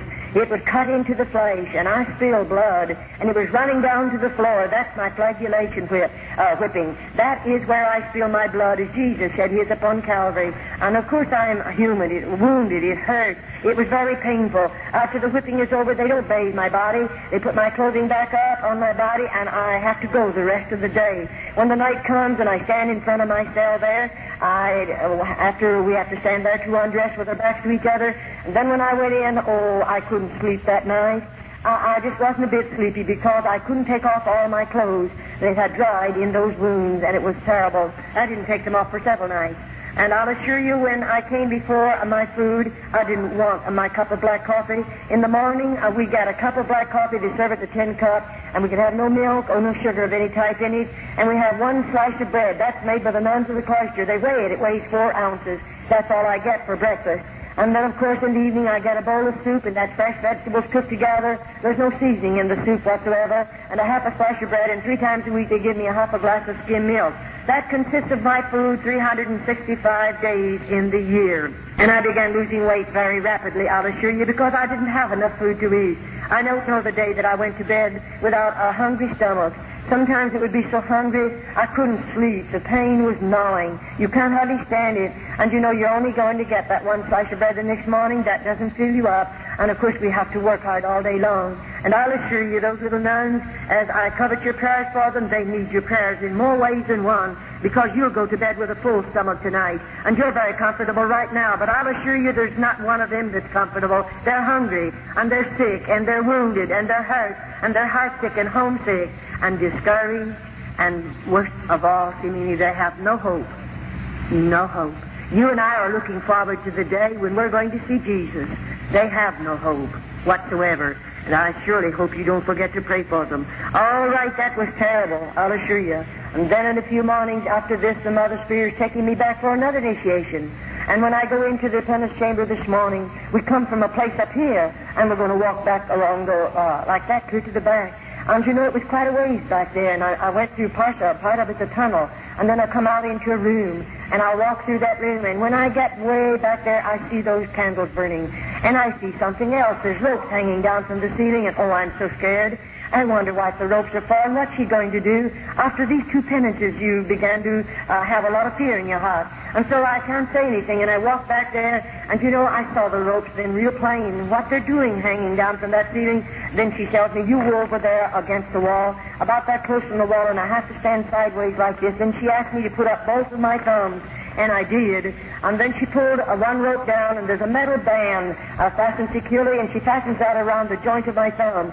Then the other one comes down and fastens around this thumb. And there I'm standing like this, facing the wall. And then, you know, she comes over here to the end, and there's whatever you want to call it, she starts winding. And I start moving, and she's taking me right up in the air. And, you know, when she gets me so just my toes are on the floor, just on my tiptoes, she fastens it.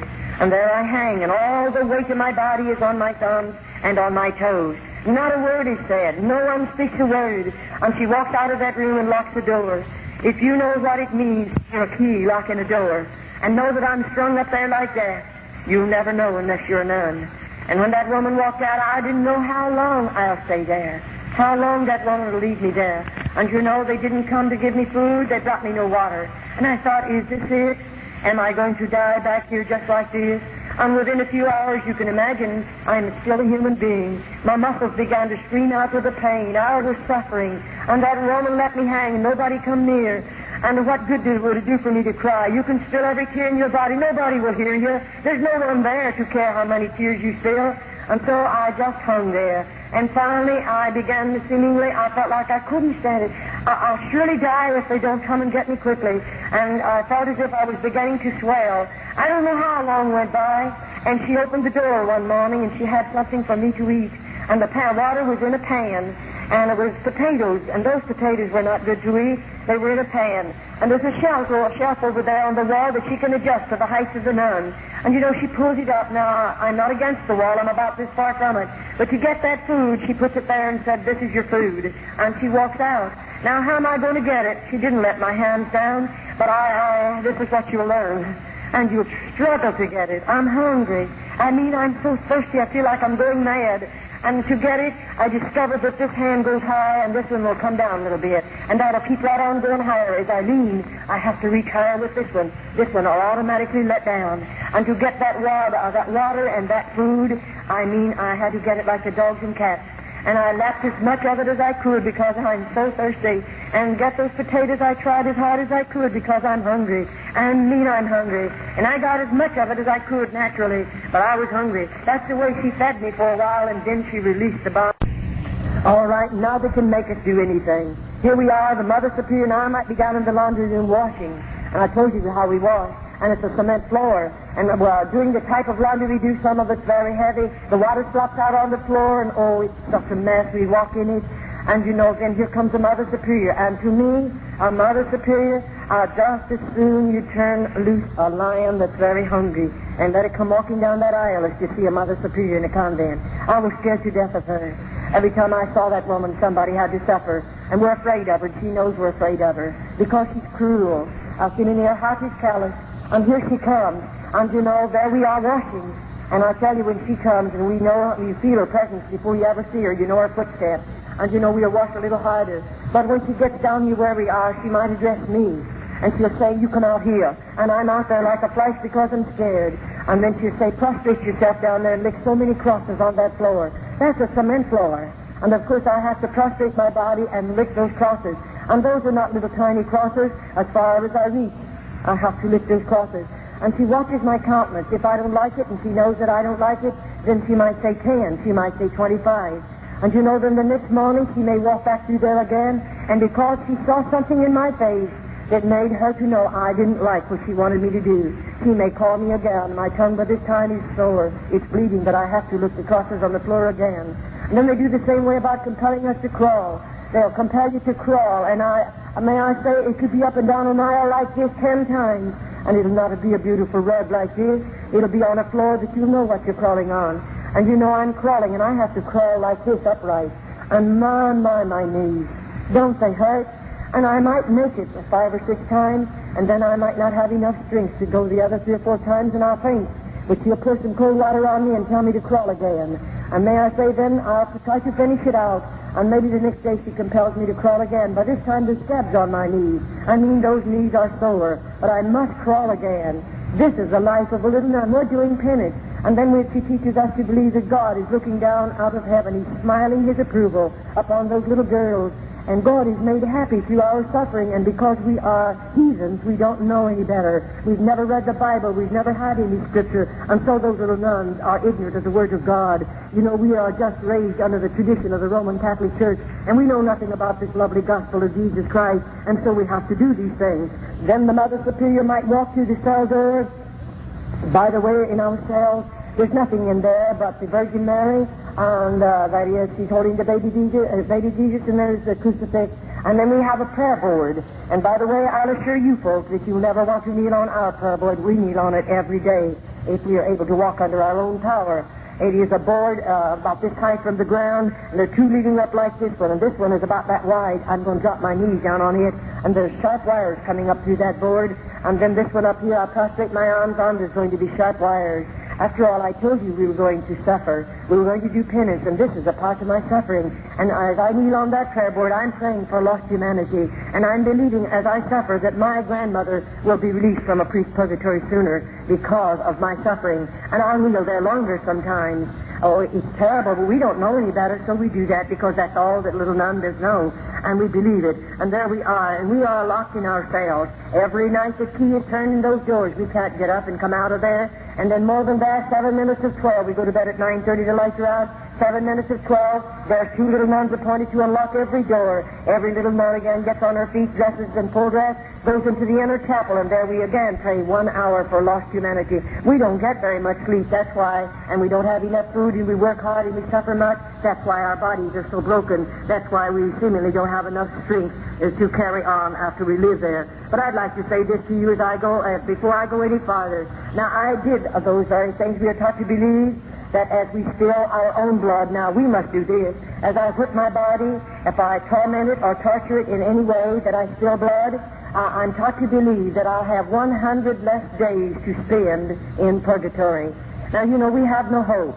Those little nuns don't look forward to anything. You may think they do, but we don't. Why? After you live in a convent 10 years, I began to realize the Virgin Mary is just a piece of metal. She's a statue. I began to realize St. Peter's just a statue. I began to realize that the statue of Jesus is just a piece of metal. In other words, we've come to the place to believe that our God is a dead God. And I'll assure you, after you live in a convent long enough, not at first, oh no, but after we've suffered enough, after we've seemingly fallen down at the feet of those statues and spilled our tears on them and have begged them to intercede and get a prayer through to God, and years go by and no prayer is answered, then we began to realize we have a dead God, and so on it goes. And so those precious little girls, we're taught to believe that as we whip our bodies, or burn our bodies, or torture our bodies, and spill blood, that we'll have 100 less days to spend in purgatory. We believe in a literal purgatory, and that literal purgatory is a fire, and it's going to burn, and we're going to feel the flames of fire. And you know,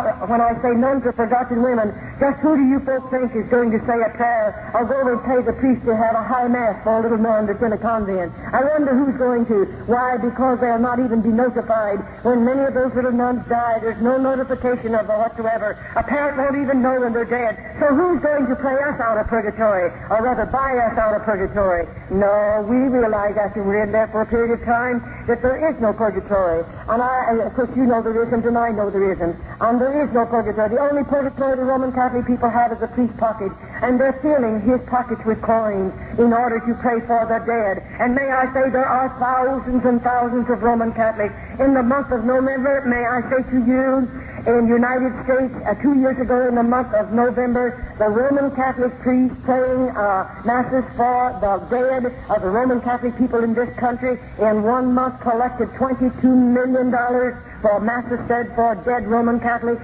That's just a little idea, a sample of what's going on in this country. And still there are thousands of mothers that will work their fingers to the bone to go over there and give the priest another $5 to say a mass for a loved one that's in a purgatory, because that mother believes there is a purgatory. In the convent they have a painting of purgatory, and there's nothing in the room but just that painting. And you know, every Friday we have to walk around that painting. And when we walk around it, I wish you could look at the little nuns' faces. What do I see? The painting, as you would walk around it, it looks like it's a big deep hole out there, and there are people down in there, and the flames of fire is lapping around the bodies of those people, and their hands are outstretched like this.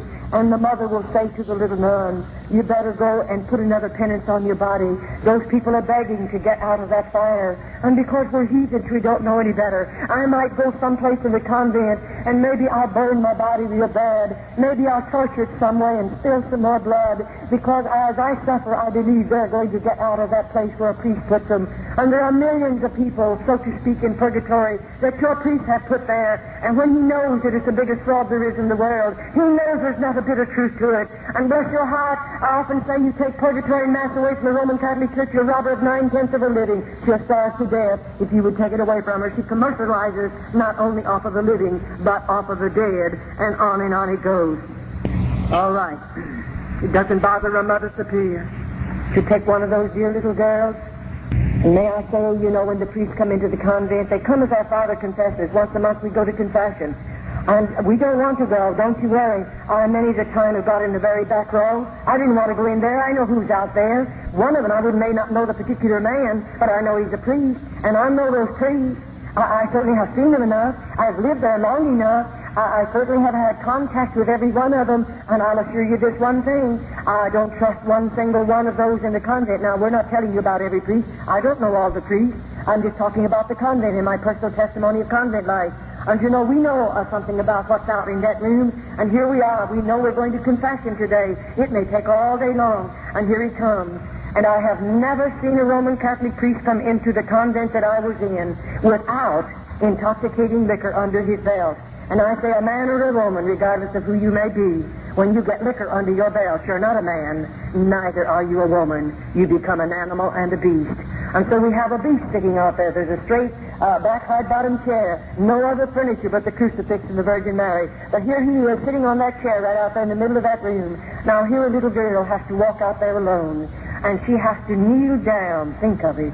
Why, bless your heart, I really sometimes, I'm saved now, I'm out of the convent, and I now look back at that Roman Catholic priest, and I often say, I'm sure he was a twin brother to the devil, because he's full of sin, he's full of vice, he's full of corruption. And we go out there and kneel down at his knees. Now, you're a lucky girl if you get away from that man without being destroyed. Why, he's drunk. He's a beast. He's not a man. Oh, he has a holy habit on. He's an ordained Roman Catholic priest. And so I'll assure you, we don't like to go to confession, but we must go once a month. And those little girls can't help themselves, and nobody comes out into that room with the priest and I until it's all over, and then we can come back, and the next one will have to come. And I'll assure you, we don't appreciate that day. And those little girls don't know any better. They don't know anything about the planets of him. They don't know that Jesus went to Calvary and died for them. They don't know that he shed his blood for them. Those little girls know nothing about it, because to me, as I repeat again, the Bible was a hidden book to every one of those little girls. And so now they can do things like this. Now, if a Roman Catholic priest comes into the convent, he may go to the Mother Superior and ask her to permit him to go into the cell where one of the nuns are. And you know that mother with her carnal mind and her carnal heart, and she's very hard and very carnal, and she is the mother many times of many illegitimate children. They belong to the priest. And you know, she'll take that priest and he's drinking. She knows it. They bring liquor in with them. Sometimes some of the nuns will drink with them, and the mother usually drinks with them. And it's really a terrible place. It is not a religious order. It does not live up to that name whatsoever. But here she brings that priest into one of our cells. Now, I wonder if you realize how serious it is. That Roman Catholic priest, he has liquor under his belt, we know that. But he has a big, strong body. He's had 3 square meals of food every day of his life. He can eat all the food that he wants. But you know, there's a little nun that may have a broken body, and she may not have very much strength. And what did he come into that cell for? For nothing other than to destroy that little nun. I often say I wish the government could walk into a convent just about the time one of those priests are let in a cell. The mother will turn a key in the lock, and you're locked in there with that priest. Now, we have no way to defend ourselves. And I often say I have had to nurse those little girls. I'm an RN. I got my nurse's training by going through the tunnel over to the hospital as I lived in an open order convent. But may I say, after that priest is taken out of there, if you could look upon the body of that little nun, she looks like something you've thrown out in a hog pen, and a half a dozen old fowls have just mauled that child's body. And this is convent life. I can understand why your priests are calling over the phone every day or two and screaming their heads off because I'm in this city giving this testimony. But may I say to you, I don't mind if they continue to scream. I don't mind what they do. I'm not one bit afraid of them. I'll continue to give this testimony. As long as God gives me strength, I'll be giving this testimony regardless of your priests or your bishops in this country. I know what I'm doing. I know what I'm saying. And I'm not afraid of anybody in all of this world. I'm a child of God. And I believe God won't let anybody put a hand on me until my work is finished. And then I often say, I don't care what you do to my body after I leave this body. I'm sure I don't mind. And so I will continue to give the testimony regardless of what your priests think about it. Because I think God saved me to pull the cover off of convent. I believe He saved me to uncloak those places that are riding under the cloak of religion. I believe that with all of my heart. I'll assure you I do. Now, if I refuse to give my body, you know we're just supposed to give our bodies voluntarily to those priests. Many times the nuns are overpowered. But if I refuse to give my body voluntarily to them, then you know he becomes very angry, and he goes immediately to the Mother Superior. Then when two carnal minds come together, they can invent things that you and we don't have enough evil in our heart to invent things like that. We don't have enough sin in our lives to even think up such terrible things. And when those two carnal minds come together, the next time, I want you to know they're all ready. Now the Mother Superior might say to me in a day or two, we're going to do penance. Now, the penance that they'll inflict on me is something that the Mother Superior and the priest have invented, and it can be very, very cruel. They might take me down into one of the dirty dungeons, and there's no floors in those places. And you know, they have a place down there, there are rods about 3 feet long. They have a board down into cement, and at the top of it there's a ring about this big, sticking out of the ground. They have some leather straps fastened there. And when they take me down there, they put my foot, either foot through those rings, and then they strap my ankle securely. Now I'm standing with my feet in those rings. All right, they're going out of there. They're going to leave me locked up in that place by myself. And it's a dirty place. Well, I might stand there for 2 or 3 hours if I have strength enough in my body. But what do you think's going to happen to me then? I can't stand any longer. Sometimes we faint. Sometimes we just become exhausted and we go down. But when I go down, it flips my ankles over like that. And I can't do anything about it. I don't have what it takes for me to get up. I may have to lie in that position for 2 or 3 days and no one will come near. They won't give me a bite of food. They won't bring me one drop of water. But I must stay there. And the next thing you feel is the bugs crawling over my body and the mice running over me. And I still have to stay there. I can understand why they don't want me to uncover. They don't want the world to know these things are going on. No priest in this country wants it. And if he doesn't want the world to know it, then they better be pretty careful that nobody ever gets out of a convent after they spent a few years back there. But may I say again to you, my God is greater than all the outside forces. My God can reach his hand over into those convents, this country, any other country, and make a way for a girl to come out, and he won't have to ask the bishop to help him. He won't have to ask the priest to help him. But God can make a way for us to come out. I'll assure you that. Well, on it goes. Then sometimes the priests come and they get angry at us because we refuse to stand with them voluntarily. And you know, after all, the nuns' bodies are broken after we're there a while. And many the time, to have him strike you in the mouth is a terrible thing. I've had my front teeth knocked out. I know what it's all about. And then we get you down on the floor and then kick you in the stomach. Many of those precious little girls have babies under their hearts. And it doesn't bother a priest to kick you in the stomach with a baby under your heart. He doesn't mind. The baby's going to be killed anyway because those babies are born in the convent. Why wouldn't babies be born when you run places like this under the cloak of religion? The world thinks it's religious orders.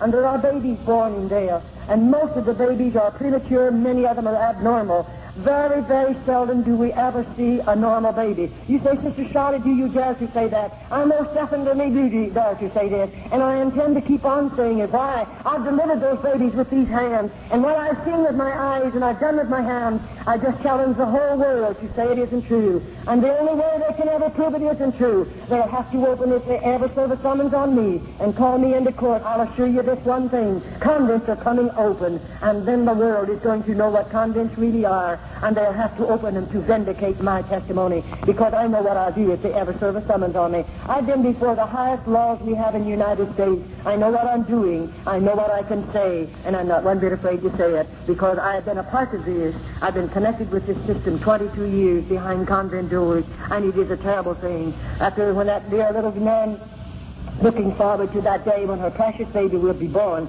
Most of you, dear mothers, oh, you have everything ready. The beautiful nursery. All the baby's beautiful clothes are made. Everything is lovely. You're looking forward to that precious little immortal soul is going to be born into your home. And everything is ready. And oh, I wish you could see that little nun. She's not looking forward to that. There won't ever be a blanket around his body. They'll never bathe that baby's body. But he can only live 4 or 5 hours. And then the Mother Superior will take that baby and put her fingers in its nostril and cover its mouth and snuff its little life out. And why did they build the lime pits in the convent? What is the reason for building it if it isn't to kill the baby? And that baby will be taken into the lime pit and chemical lime is put over its body, and that's the end of babies.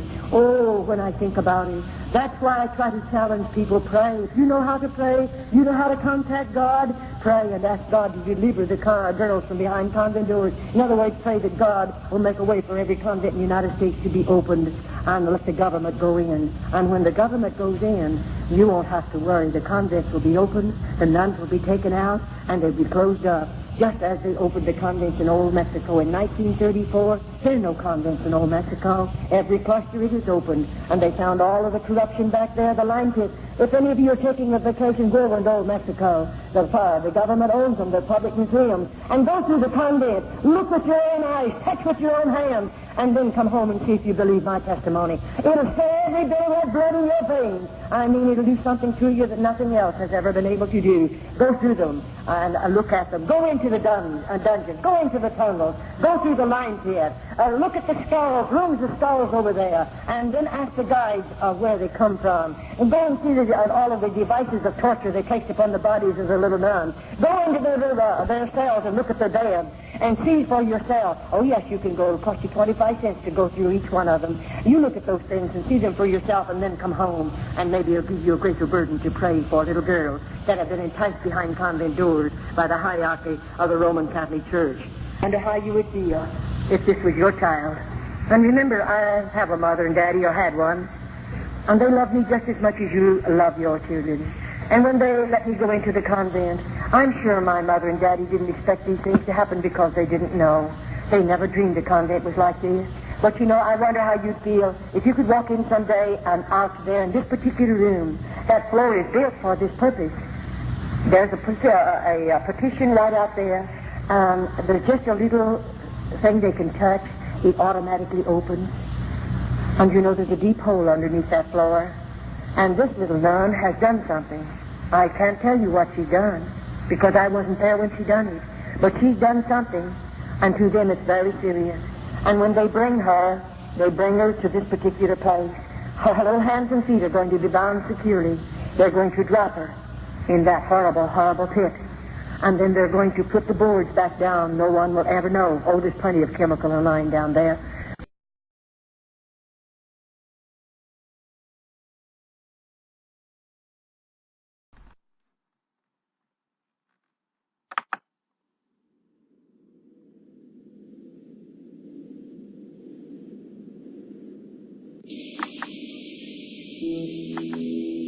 Pope Francis and the Vatican busted. Largest ever child porn collection found in the Vatican. Police detectives have uncovered one of the largest collections of child pornography ever within the walls of the Vatican. This is astonishing but true. As the Catholic Church continues to suppress evidence of institutional child abuse involving high-ranking officials, detectives recently uncovered, quote, unprecedented amounts, end quote, of explicit images and videos of child rape within the Vatican itself. Humans Are Free reports, the Vatican promoter of justice, Gian Piero Milano, released a report in response to the allegations which he read in full to Catholic Church officials during a judicial ceremony. Due to the Catholic Church's internal investigations protocol, Milano claims he is under no legal obligation to actually name names of people accused of pedophilia and possessing child pornography. However, Federico Lombardi, spokesman for the Holy See, showed a rare display of openness and named Archbishop Joseph Wesolowski as one of the accused that had triggered the investigation. Although this may seem like a forthcoming gesture by the Vatican, reports of Wesolowski not only possessing more than 100,000 images and videos of children being forced into sex acts, but also of him sexually abusing multiple children in Poland and the Dominican Republic have already previously been exposed in 2014. Due to the Vatican's internal policies, Wesolowski was investigated but escaped jail for, quote, his own protection, whatever that means. I guess he was afraid that the inmates would just do him off because of his child pornography, pedophilia inclinations. In an unusual move by the Church, the high-ranking Catholic official was facing trial from the Vatican's prosecution for his crimes and had been placed under protective, quote-unquote, house arrest, but mysteriously died before the case even reached a courtroom. Okay, somebody probably did him up because they didn't want more names being spilled. Oh, I'm sorry, I'm being very malicious with my comments, but I have no qualms about it. You know, this is a disaster. These people are supposed to be the representatives of Christ, God on earth, and instead of being that, they are the representatives of Satan and the devil on earth. Going back to the article, the lack of justice following his death left many of his victims frustrated with suggestions that the only reason for the house arrest was, in fact, that word got out that he was allowed to roam free after he was quietly whisked away from the Dominican Republic and back to the Catholic city-state by Vatican officials in order to avoid prosecution there in the Dominican Republic. According to Church and State, the descriptions of what was actually found on Wesolowski's computer were more than a little stomach churning. There were more than 160 videos of teenage boys being forced to masturbate for the camera and perform sex acts on one another. In addition, the boys were raped and forced to perform sex acts on adults as well. Wesolowski's was tedious and protective of his child porn collection, filing more than 86,000 images into categories in locked folders. In addition to the images and videos present on the computer, at least 45,000 others had already been deleted. Further, the good Archbishop wanted to make sure he wasn't without a stash of child porn while traveling, so he took a laptop along on his trips containing even more images and videos. It seems fairly typical that the only accused party to be named in this latest child porn discovery case in the one that has already been exposed and passed away, with the identities of the other accused being confidential. According to The Guardian, beyond the child pornography cases, Vatican authorities are battling an array of crimes, including drug trafficking and money laundering. 3 drug deliveries addressed to the Vatican were intercepted in 2014, including a packet containing cocaine-filled condoms. The drugs were discovered at Germany's Leipzig airport and handed to the Vatican in the hope of ensnaring the buyer, but no one came forward to claim the package. This is by Sean Adeltabatabai on your Newswire. So this is just one more case of the fact that Pope Francis is doing absolutely nothing concerning the sex scandals in the Vatican and absolutely nothing concerning pedophilia and child pornography between the priests and the parish. This is terrible. This is probably one reason why, I'm just guessing, why Pope Benedict XVI was taken off that position. They were hoping perhaps that Pope Francis would do something to clear this up. Well, it seems that he's doing absolutely nothing. This is just still being covered up.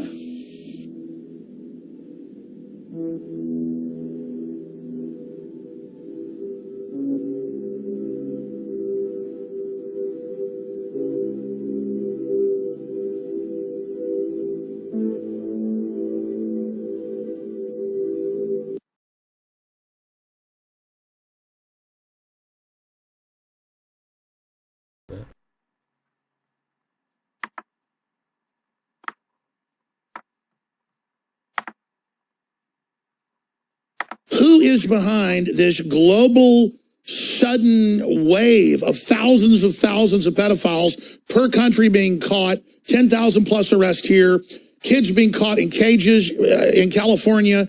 You'll see it in the news one time and then nothing else after it. I mean, this is beyond the twilight zone. What is causing this massive move against pedophile rings that even MSM admits may bring down the Catholic Church? A few weeks ago, I received a phone call by a professor, a very respected professor in economy at one of the most prestigious Italian universities, and his name is Antonio Maria Rinaldi. He called me and he said, Leo, something big is about to happen. They're really closing in on the pedophile network, and Donald J. Trump is really doing what he said he would do. So this is thanks to Donald J. Trump that we have this big change. But at the same time, you see, in the US, you have the possibility of at least saying your opinion, of stating your opinion thanks to InfoWars, while instead here in Europe we are completely silenced. So it's very difficult to put through all these truths that are coming out because we are censored left, right, and center. The liberal media dominates completely. That's right. I should add, you've even been detained, arrested before. That's been in the news. You're a big figure in Italy and in Rome. For those that don't know, you don't brag about, but you've had family that were national senators. Remember, Trump in 2012 tweeted, got to do something about these missing children grabbed by perverts. Too many incidents, fast trial, death penalty. The word from high-level Trump supporters and his security people.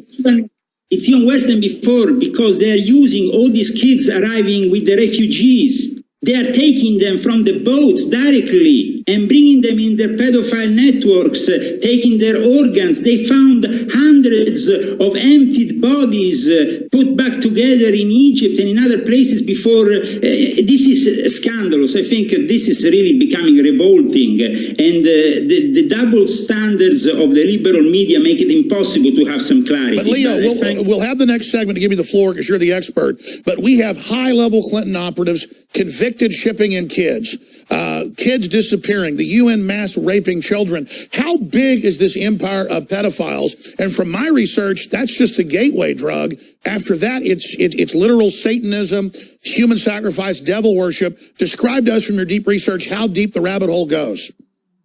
Well, first of all, we have a president of one of the most important countries in the world, France, who was himself a victim of pedophilia. Macron is shown in an image which is he's 15 years old, and behind him the future wife and the ex-husband of the future wife. And this should make you think about how they are really making this a normality. A president of a country as powerful as France that has nuclear weapons and so on is in the hands of a guy who looks down on Trump. And, you know, notice none of the EU leaders, none of the world leaders now have children. Only Trump has children. Yeah, because they destroyed the family image, the family tradition. That's what they're trying to do. Donald J. Trump is a great president, and he has had the strength to go to the Vatican, and he himself, he was dignified with a family next to him, with the strength of a nation that believes in certain values. And look how he was treated. I mean, Pope Francis was obviously embarrassed by his position and his role because he is supporting George Soros all the way. This is what's happening, unfortunately. Pope Francis is the one who is manipulating this new world order and is dominating it together with other people like George Soros. These are the enemies of humanity at the moment. It's becoming more and more evident for everybody, for your viewers. Once these scandals will start unleashing more and more in the public arena, then the censorship will, of course, go into place. Because, yes, we are saying... I was about to say, how can they deal with the magnitude of this coming out? I mean, I guess just not reported. This has hardly gotten any coverage. The right-hand man of the Pope covering up decades of child rape, procuring of children. I mean, this is incredible. Well, they are absolutely covering up the fact there was a raid into a gay orgy, the fact that this whole thing is linked to an internal battle between within the gay lobby of the Vatican. And of course, we have gay male prostitutes going in every day inside the Vatican, and cars with the Vatican number plate being used to traffic cocaine. I mean, what kind of church is this, Alex, that can look down on people and say, you are a sinner, you're not a sinner? Leo, you talked about this when I was in Rome. I guess it was about 2 years ago now. Time flies. You said, get ready. This is going to start happening. The good guys are going to strike back. And now it's happening, or is this part of something else? Well, it's happening, and it's happening clearly in front of the whole world with George Pell, but it's also an internal conflict. A few days before George Pell got booted out of the Vatican, we had basically the police breaking inside the palace of the Holy Office, the ex-Inquisition, now known as the Congregation for the Matters of Faith, basically the headquarters of the most holy office in the Vatican. The police broke in and found a gay orgy, and they were using cocaine, and they basically had to arrest the secretary of a very prominent cardinal who himself was waging war against Cardinal Pell. So there is also an internal war here, and of course nobody wanted to show the face of this priest, but I wanted to show it to your viewers. He's called Monsignor Luigi Capozzi, and only very few media, I think only RT probably just mentioned the name of Capozzi's boss, this Cardinal Cocco Palmieri, who started this internal conflict because Cocco Palmieri and his secretary, who was found in this gay orgy, they are strong supporters of Pope Francis. So this is really becoming an incredible scandal. And once Cardinal Pell goes back in Australia, is now I think already back in Australia, the actual scandal starts to unfold for the Anglo-Saxon media, because Cardinal Pell is responsible for many decades of a secret plan devised by the Vatican to give the less possible money to the victims of pedophilia and monopolize them. Now it's all coming out. Look at these headlines. The pedophile blind cardinal who could bring down Pope Francis. And this is out of the Daily Beast last year, 3/3/16. So more than a year ago. And everything he's talking about, the cover-up scandals and payoffs of Lord Patton's reign, that's the Telegraph, covering up the pedophiles there. Mainline news in England says pedophiles run the country. I mean, we're talking about killing kids, you name it. It's all coming out. It is literally a satanic network. And then you know why they're so against Trump. Now, the New York Times, the Washington Post, they all just say, oh, sex assault, Pope's right-hand man investigation. No, it's kidnapping, raping, procuring children. They don't even put it in the headlines what it is. So the whole liberal globalist media is defending this right-hand man of the Pope, number 3 in the Catholic Church. It is unbelievable. It's all their giant deception, and it's coming down. It doesn't matter what they do. It's all coming out, so get ready. And even if they kill Trump or me or Leo Zagami, the truth's coming out. You can see it, you can feel it. There's no putting the genie back in the bottle.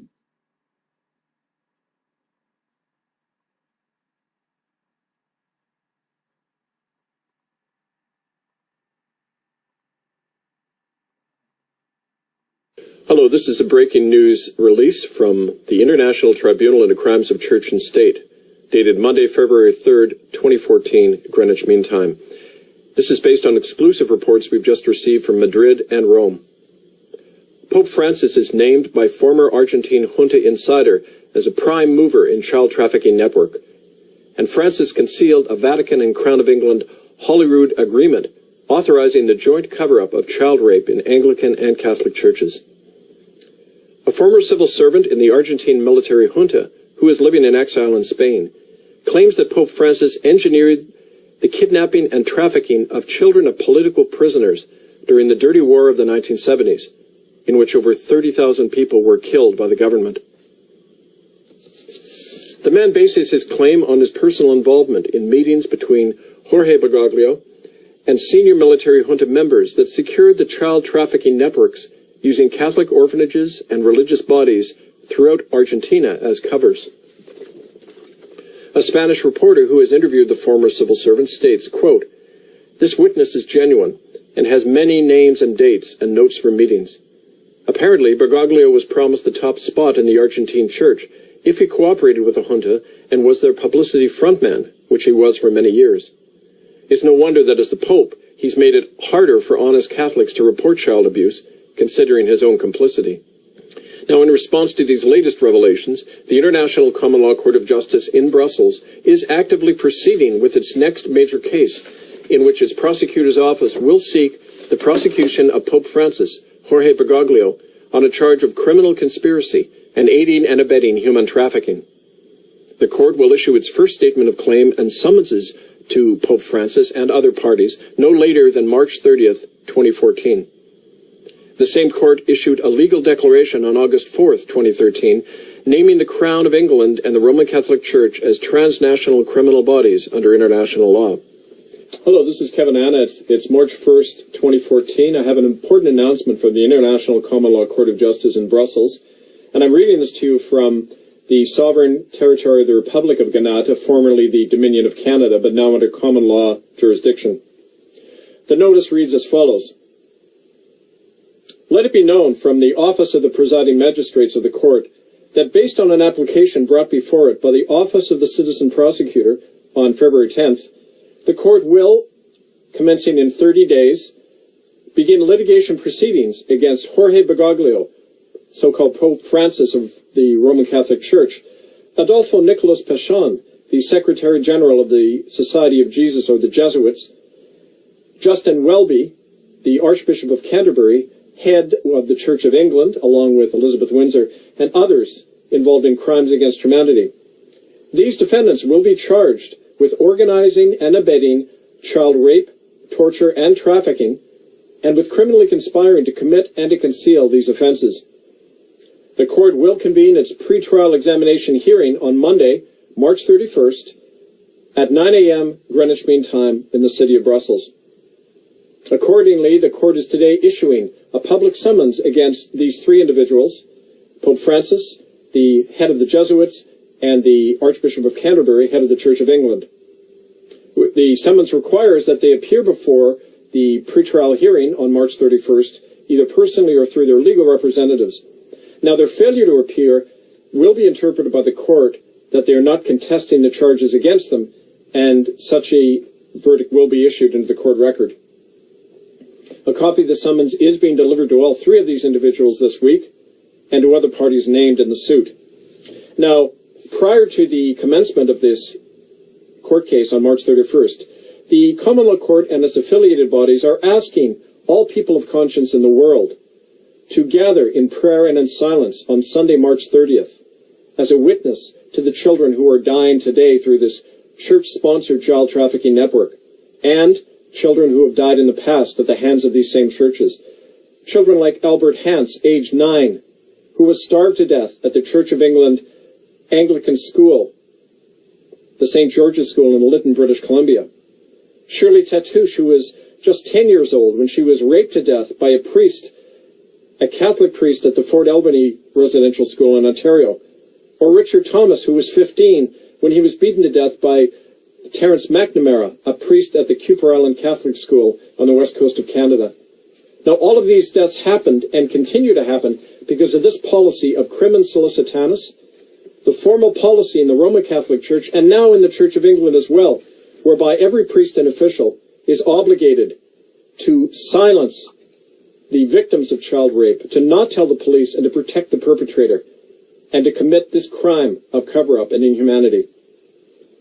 This regime will not be tolerated anymore, and the Common Law Court is pulling up that system at its roots by naming the institutions and the heads of these corporations responsible.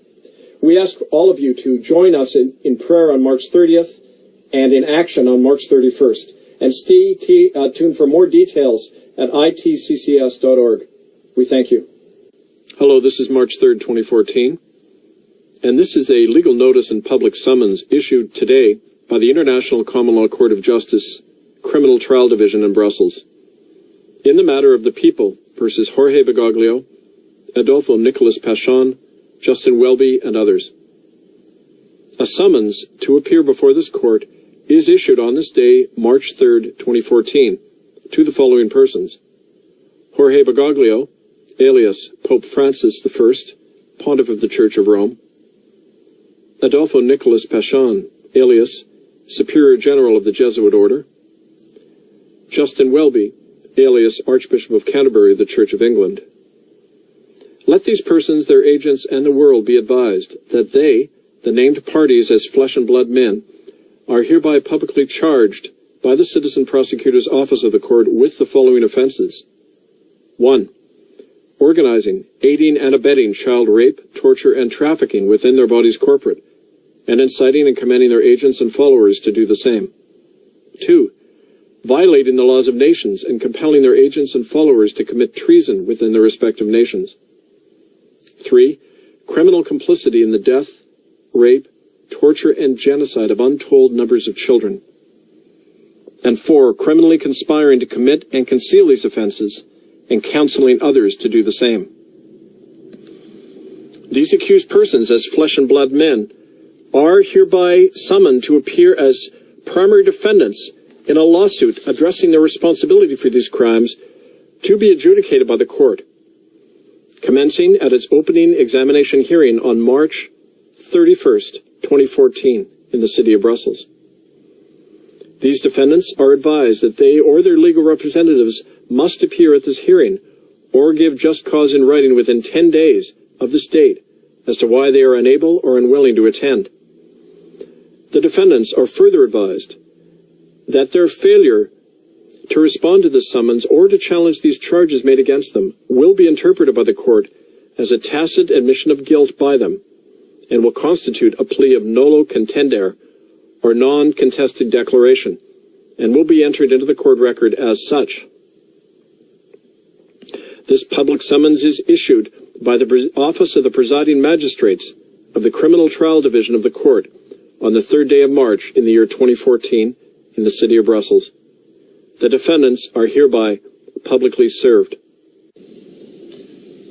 Hi, this is Kevin Annett. I'm speaking to you on March 22nd with a very important breaking news item.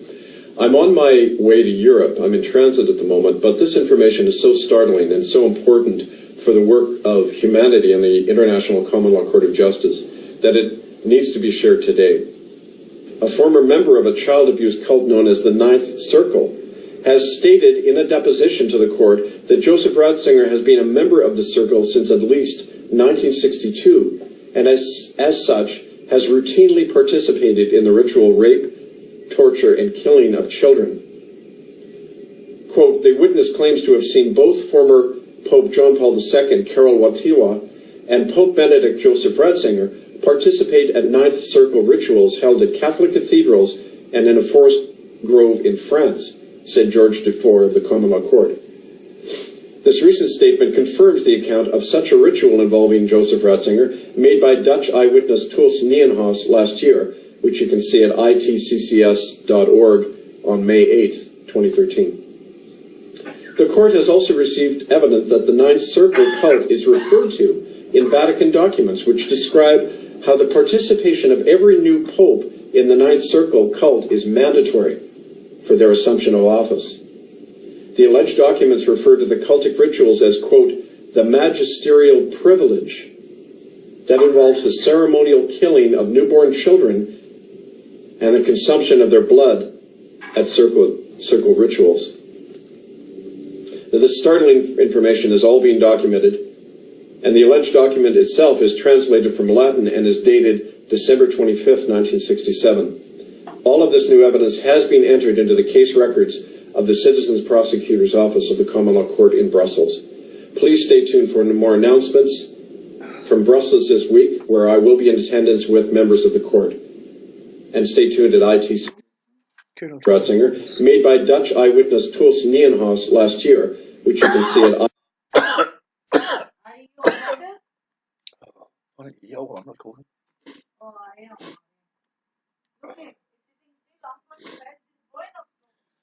You shut up.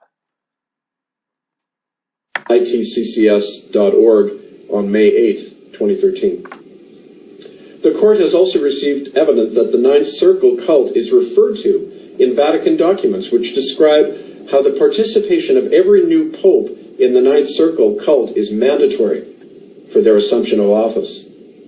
The alleged documents refer to the cultic rituals as, quote, the magisterial privilege that involves the ceremonial killing of newborn children and the consumption of their blood at circle rituals.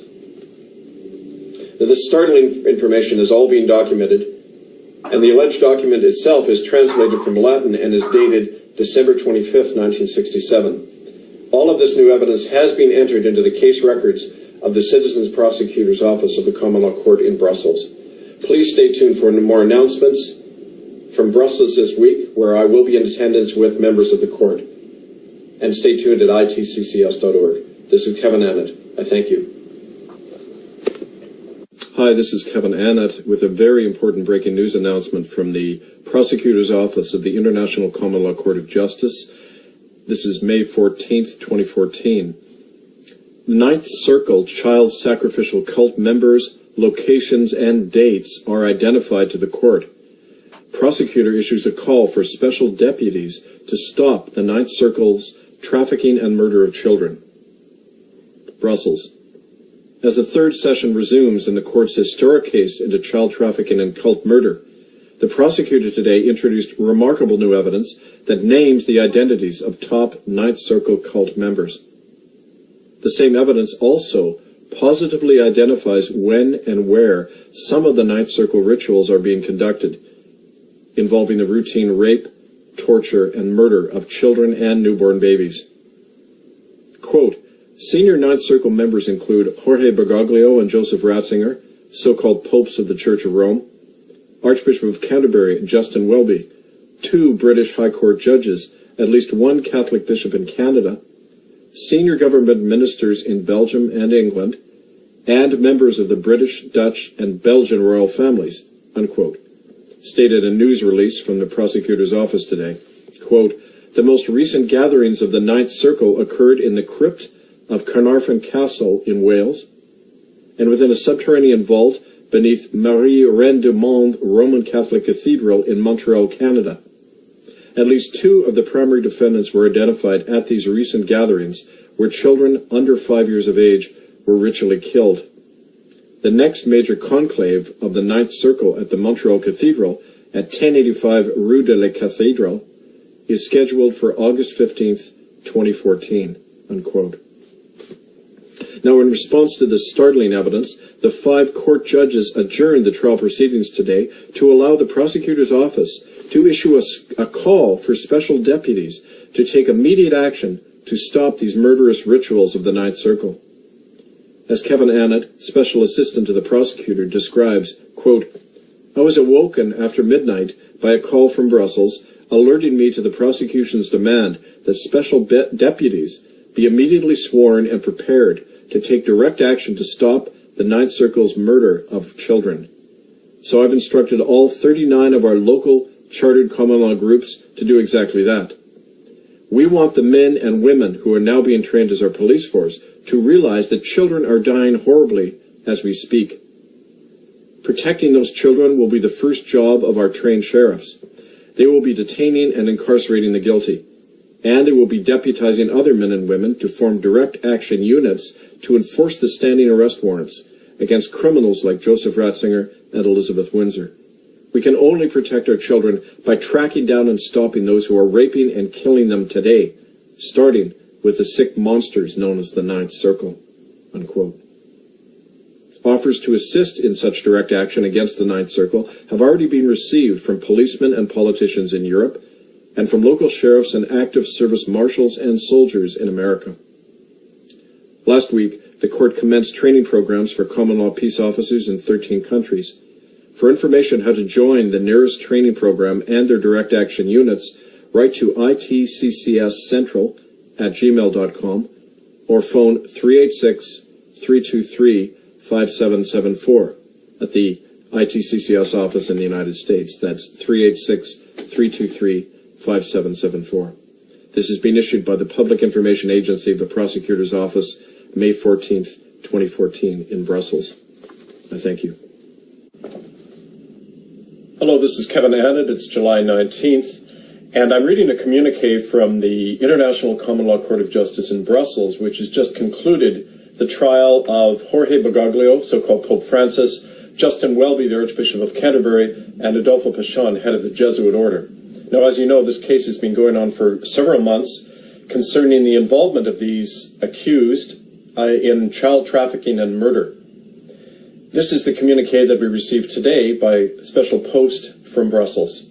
In the matter of the People versus Bergoglio et al., judgment of the magistrates of the court, including the majority decision with one dissenting opinion, issued in Chambers Friday, July 18th, 2014. The unanimous judgment of the court is that the three primary defendants, Jorge Bergoglio, Adolfo Pachon, and Justin Welby, have been convicted and are guilty as charged of aiding and abetting crimes against humanity, including murder and human trafficking, and of personal involvement in those crimes. Their guilt has been ably presented and proven beyond any reasonable doubt by the prosecution. The refusal of the defendants to respond to a lawful summons, to deny or refute the charges against them, or to present a counter case in their own defense, compelled the court to consider their silence as a de facto pro confesso plea in which their guilt was established by the refusal to enter a plea. Precedent has established that pro confesso, which is the refusal of a defendant to plea in a case of profound importance, provides the basis for the lawful conviction and deposing of rulers and responsible heads of church and state, as was found in the case of the People in Parliament versus Charles Stewart, January 3rd, 1649, in England. In this precedent, the High Court, established by the Parliament of England, ruled that the silence of heads of church and state when accused of crimes against their own people amounts to a confession by the accused of all of the charges made against them. January 22nd, 1649. Now, one of our colleagues offers a dissenting opinion. While concurring with the judgment that all three defendants are guilty as charged, the dissenting magistrate argues that pro confesso applies only when no other means exist to prevent such rulers from perpetrating tyranny and wars of aggression against their own people and their liberties, as was so the case in the historical case cited. The dissenting colleague argues that by convicting the defendants primarily under a pro confesso precedent, their actual guilt for the crimes cited can be construed to have been established according to a legal technicality. To quote our colleague's statement, quote, "The overwhelming guilt of these leaders for unspeakable crimes demands that we convict them not simply on the basis of a technicality, but according to the evidence alone, so that their guilt is crystal clear to the world and to posterity," unquote. The court has taken into account this dissenting opinion in formulating its final judgment. Accordingly, it is the unanimous judgment of the court that 1. The defendants Bergoglio, Pachon, and Welby are guilty as charged on 2 counts of organizing, aiding, and abetting crimes against humanity, including murder and human trafficking, and of personally participating in the routine and ritual rape, torture, and murder of children. 2. The defendants are sentenced to life imprisonment without the possibility of parole or pardon, and to the forfeiture of their assets, property, and authority. 3. The sworn sheriffs of the court and their affiliated direct action units established by the court on June 1st, 2014, are ordered to immediately arrest and imprison the defendants at facilities provided by the court and to seize their property and assets. The public is asked to assist the sheriffs in this task. An open-ended international citizens arrest warrant will be issued by the court against the convicted persons within 48 hours of this judgment. 4. The court will produce a full public statement making it clear that the basis for its conviction of the defendants lay entirely in the hard evidence of their guilt, and that their refusal to plea, and hence the pro confesso judgment, was a contributing factor, but not the basis of the guilty sentence. 5. In addition, to emphasize that this conviction is not a limited one aimed only at the figurehead symbols of murderous regimes, as of September 1st, 2014, the court will establish an ongoing permanent inquiry to investigate and prosecute others involved in the crimes proven in this case and contained in the permanent court record. This inquiry shall be entitled the Permanent Commission into Child Trafficking and Ritual Sacrifice, and will have the power to subpoena and arrest and adjudicate cases before the court.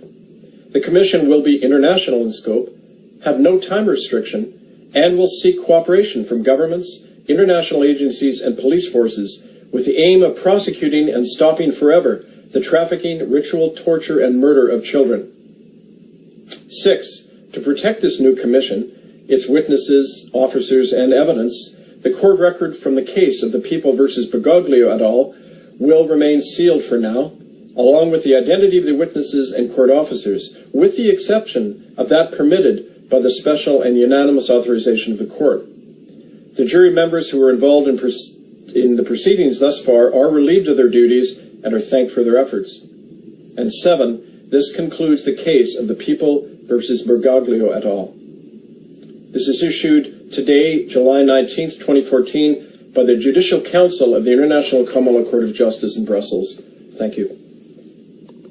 It's all coming out, so get ready. And even if they kill Trump or me or Leo Zagami, the truth's coming out. You can see it, you can feel it. There's no putting the genie back in the bottle. Breaking now. Pope Francis wanted for crimes against humanity, including pedophilia, child sex trafficking, and murder. An arrest warrant issued for the convicted pontiff.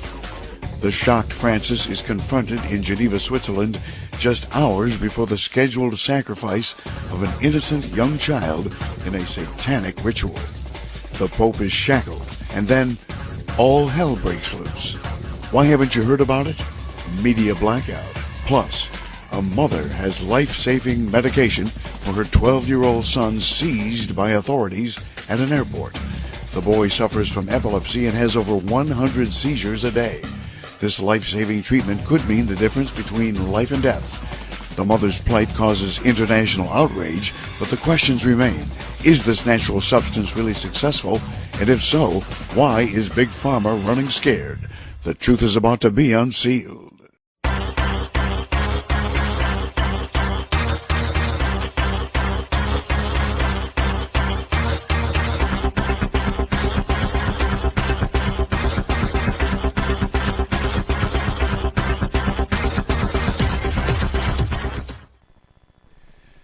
David Zublik here with Truth Unsealed, where you'll learn what they don't want you to know.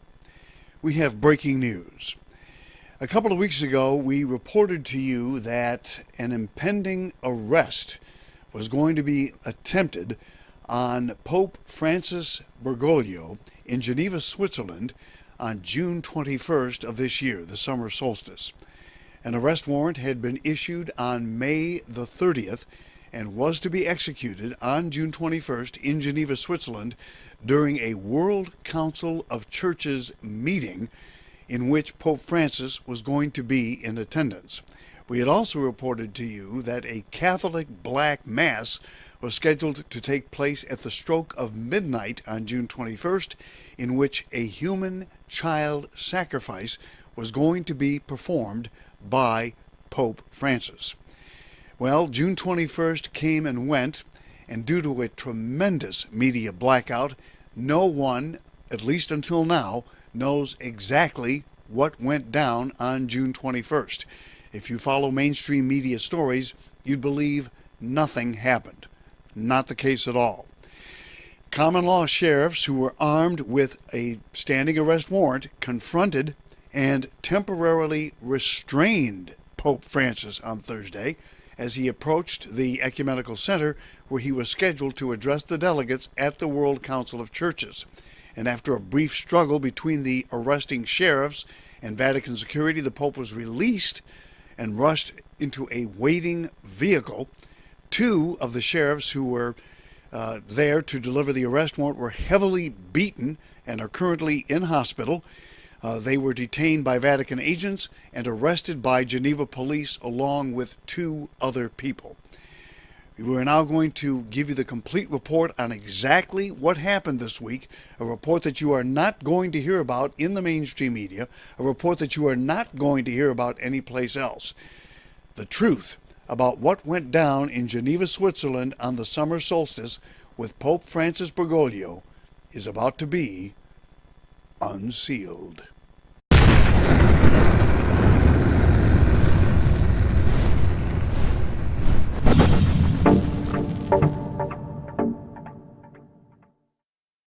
A planned satanic black mass ninth circle child sacrifice ritual scheduled for the summer solstice on midnight June 21st was canceled after Pope Francis avoided arrest that same day.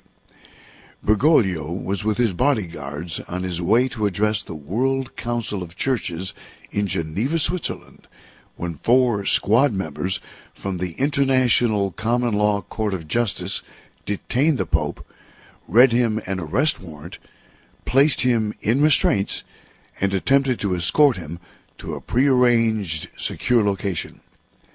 Pope Francis appeared shocked and immobilized as a scuffle broke out, and Vatican security personnel assaulted the 2 team members, restraining him. The 2 ICLCJ operatives received severe beatings, while 4 team members withdrew according to tactical protocol. As the 2 accosted were held at gunpoint by the Vatican security personnel, Bergoglio was released and rushed towards a waiting vehicle. Although their ICLCJ arrest warrant was recognized by Interpol authorities, plus judicial and police agencies in Spain, America, Russia, and Serbia, 4 team members were still placed under arrest by Geneva police. Presently, there is strong concern about risks to the team members' lives due to the fact that the Vatican personnel who beat the operatives were made part of their interrogation by Geneva police.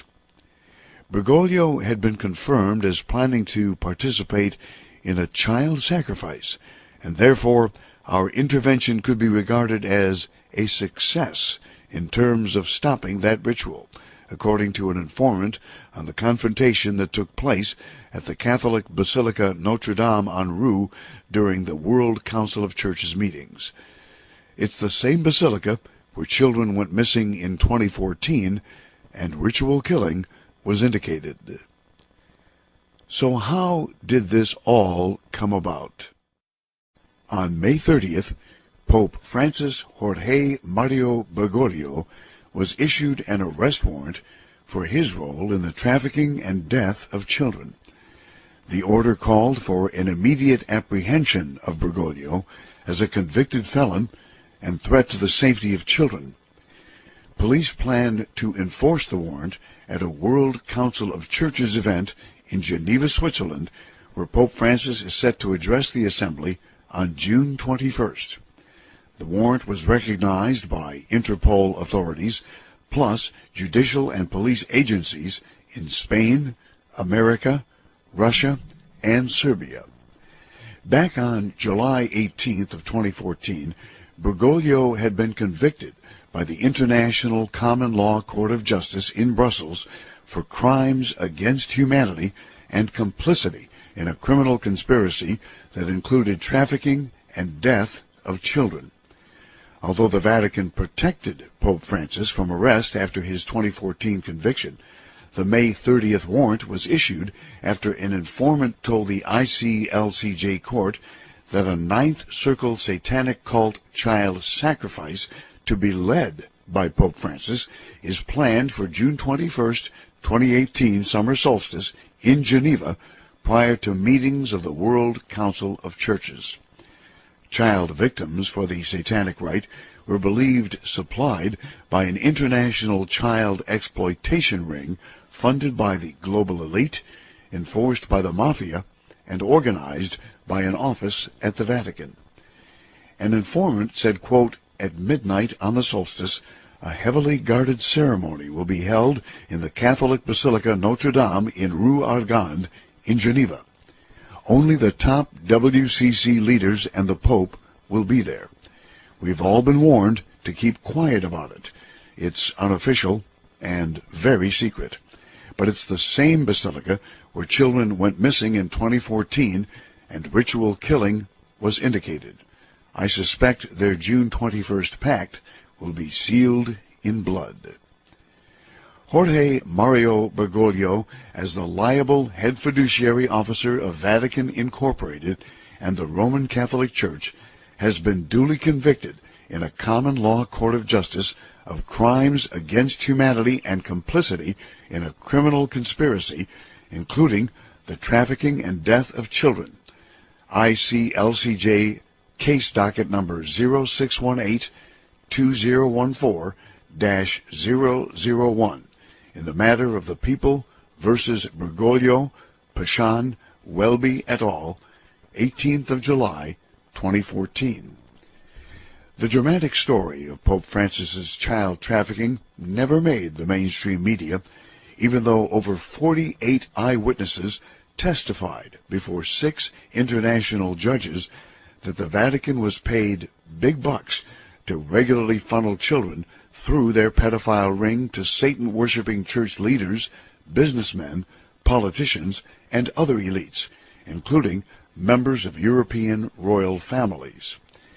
2 adolescent women told the ICLCJ court that Pope Francis raped them while participating in child sacrifices during the springs of 2009 and 2010 in rural Holland and Belgium.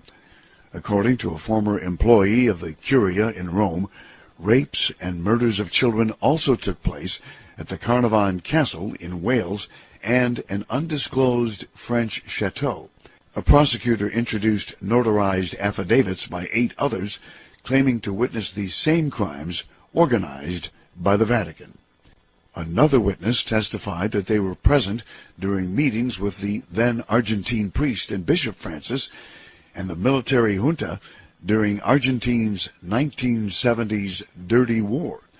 According to the witness, Francis helped traffic 30,000 children of missing political prisoners into the Vatican pedophile ring.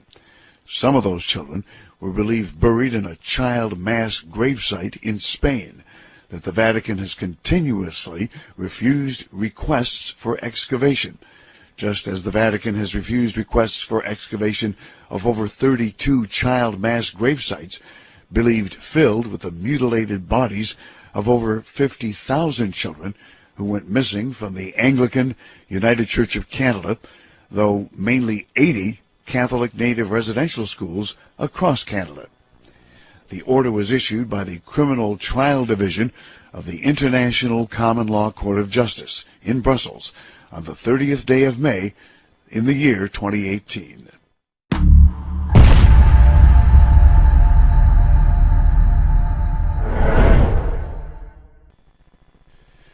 Now, of course, this continues to be a developing story, one which we will continue to follow for you and bring you updates.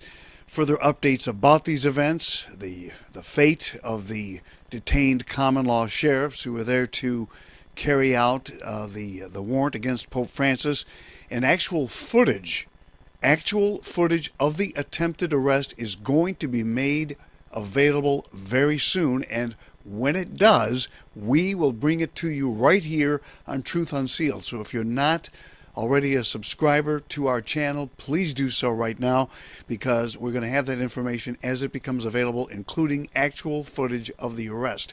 But they're waiting to release that footage until every effort is made to secure the release of all those who have been imprisoned, including those sheriffs who were severely beaten in attempting to arrest Pope Francis on charges of crimes against humanity, including, but not limited to, child trafficking, pedophilia, and murder.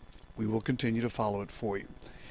Part of what we call the Pizzagate pedophile child sex trafficking scandal. It's been going on for quite some time. It was originally identified back by Seth Rich, a former DNC staffer who was a relatively low-level staffer and who was working for the election of Hillary Rodham Clinton, but who stumbled across some of those missing some of those missing emails of Hillary Rodham Clinton's and found among those emails not just things having to do with Benghazi and the State Department and all of the other scandals that were going on at the time, but also among those emails he discovered some very potent information about pedophilia and child sex trafficking. Some of the same information, of course, was seized by the New York Police Department and is currently in the possession of the Justice Department and the FBI, from what I understand.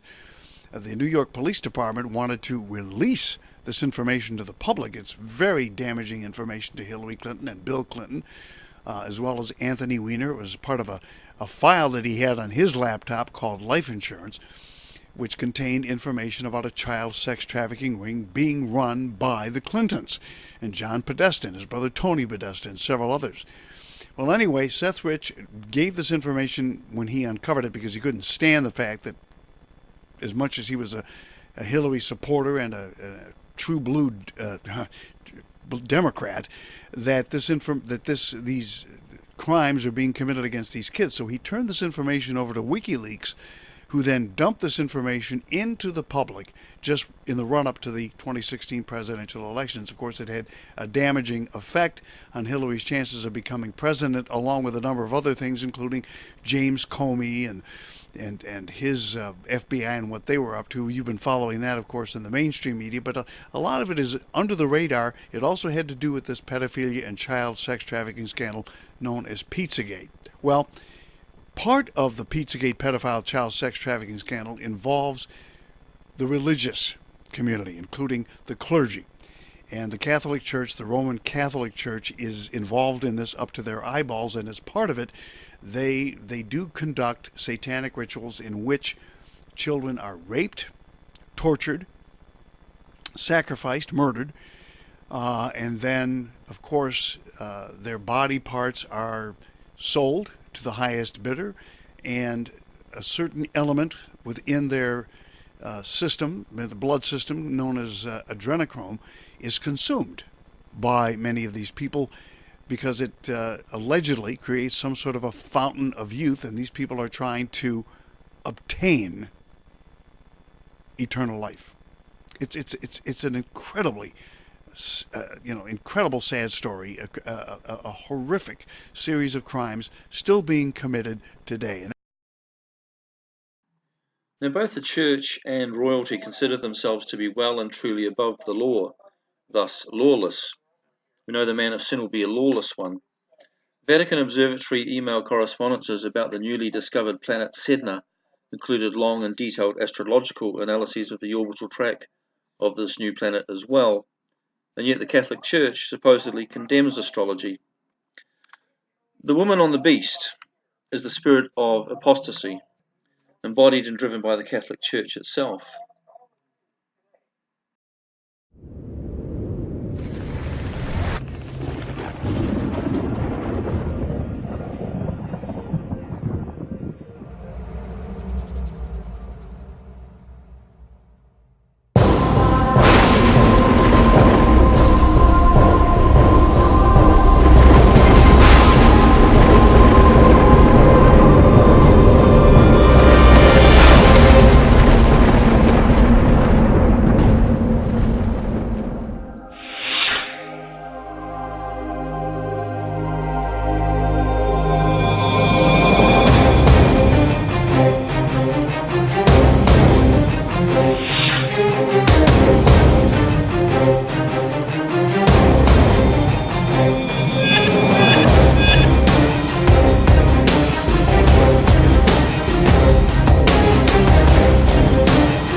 The Hebrew word for mixture is an interesting one. It is the word Arab.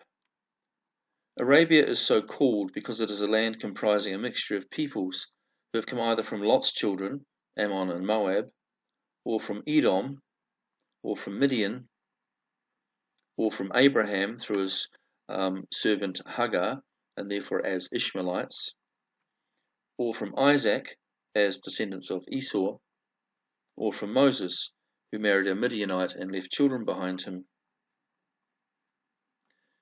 And we know that God, he hates mixture, and it carries over to the fact that at one level, God also hates the Arabians, who have either tried to seduce or kill the Israelites at every opportunity. Even the Roman-appointed Herodian kings of New Testament times were Edomites, and therefore Arabs, and therefore also natural enemies of the Jews.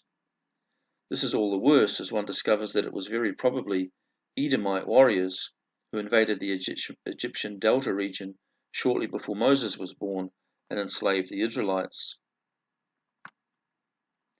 It is among these same peoples that Islam was formed, which seeks to be the Pharaoh of modern times and to re-enslave the Jews and the Christians.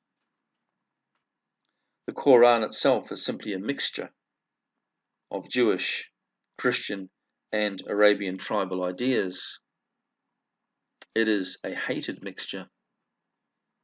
And one can study the Quran and see that, in fact, one can recognize all kinds of things that have been borrowed into the text from other religious writings and traditions. We mustn't forget that the wife of Muhammad was, in fact, a Catholic Jewess. She had actually retired to a Catholic nunnery and was called out of that monastery to go and marry Muhammad. But she had become a Catholic even though she was Jewish by blood. So she had all of those traditions to draw on. Now in Daniel 2, the iron mixed with clay, and there's that word mixed again, seems to indicate that evil spiritual forces will attempt to mix with the seed of men, but will ultimately fail. And this is a picture here of the feet of the statue of Nebuchadnezzar's dream, which is recorded in Daniel chapter 2. You see it's mixed. It's a mixture of the iron of the legs and the clay, some sort of clay, baked, hardened clay, but nevertheless clay. This appears to be a last-ditch attempt to re-infuse the rebellion started at Genesis 6. The mixed seed at Genesis 6 is what produced the distortions that we call giants, and a pre-flood world that eventually had to be destroyed in its entirety. The spirits of these giants became the demons. The false teaching of some early New Testament teachers was also described as the doctrines of demons, no doubt a body of teaching that sought to mix Christian doctrine and practice with pagan ones. The demon spirits behind these doctrines once belonged to the oppressive and lawless giants, who were destroyed in God's wrath by Noah's flood. The ecumenical reabsorption of the Protestant Church by the Catholic Church is another mixture that God detests. God continues to hate these kinds of mixture because his doctrine is pure. And with that we bring to conclusion yet another one of our studies. We're doing really well. We're nearly 4/5 of the way through the series. We're going to, in a very short order, deal with the subjects of the two witnesses and the 144,000. And I hope you'll stay with us as we come back next week and look at new material. I hope you enjoyed it tonight. Until then, have a great week and see you again next week. Bye-bye.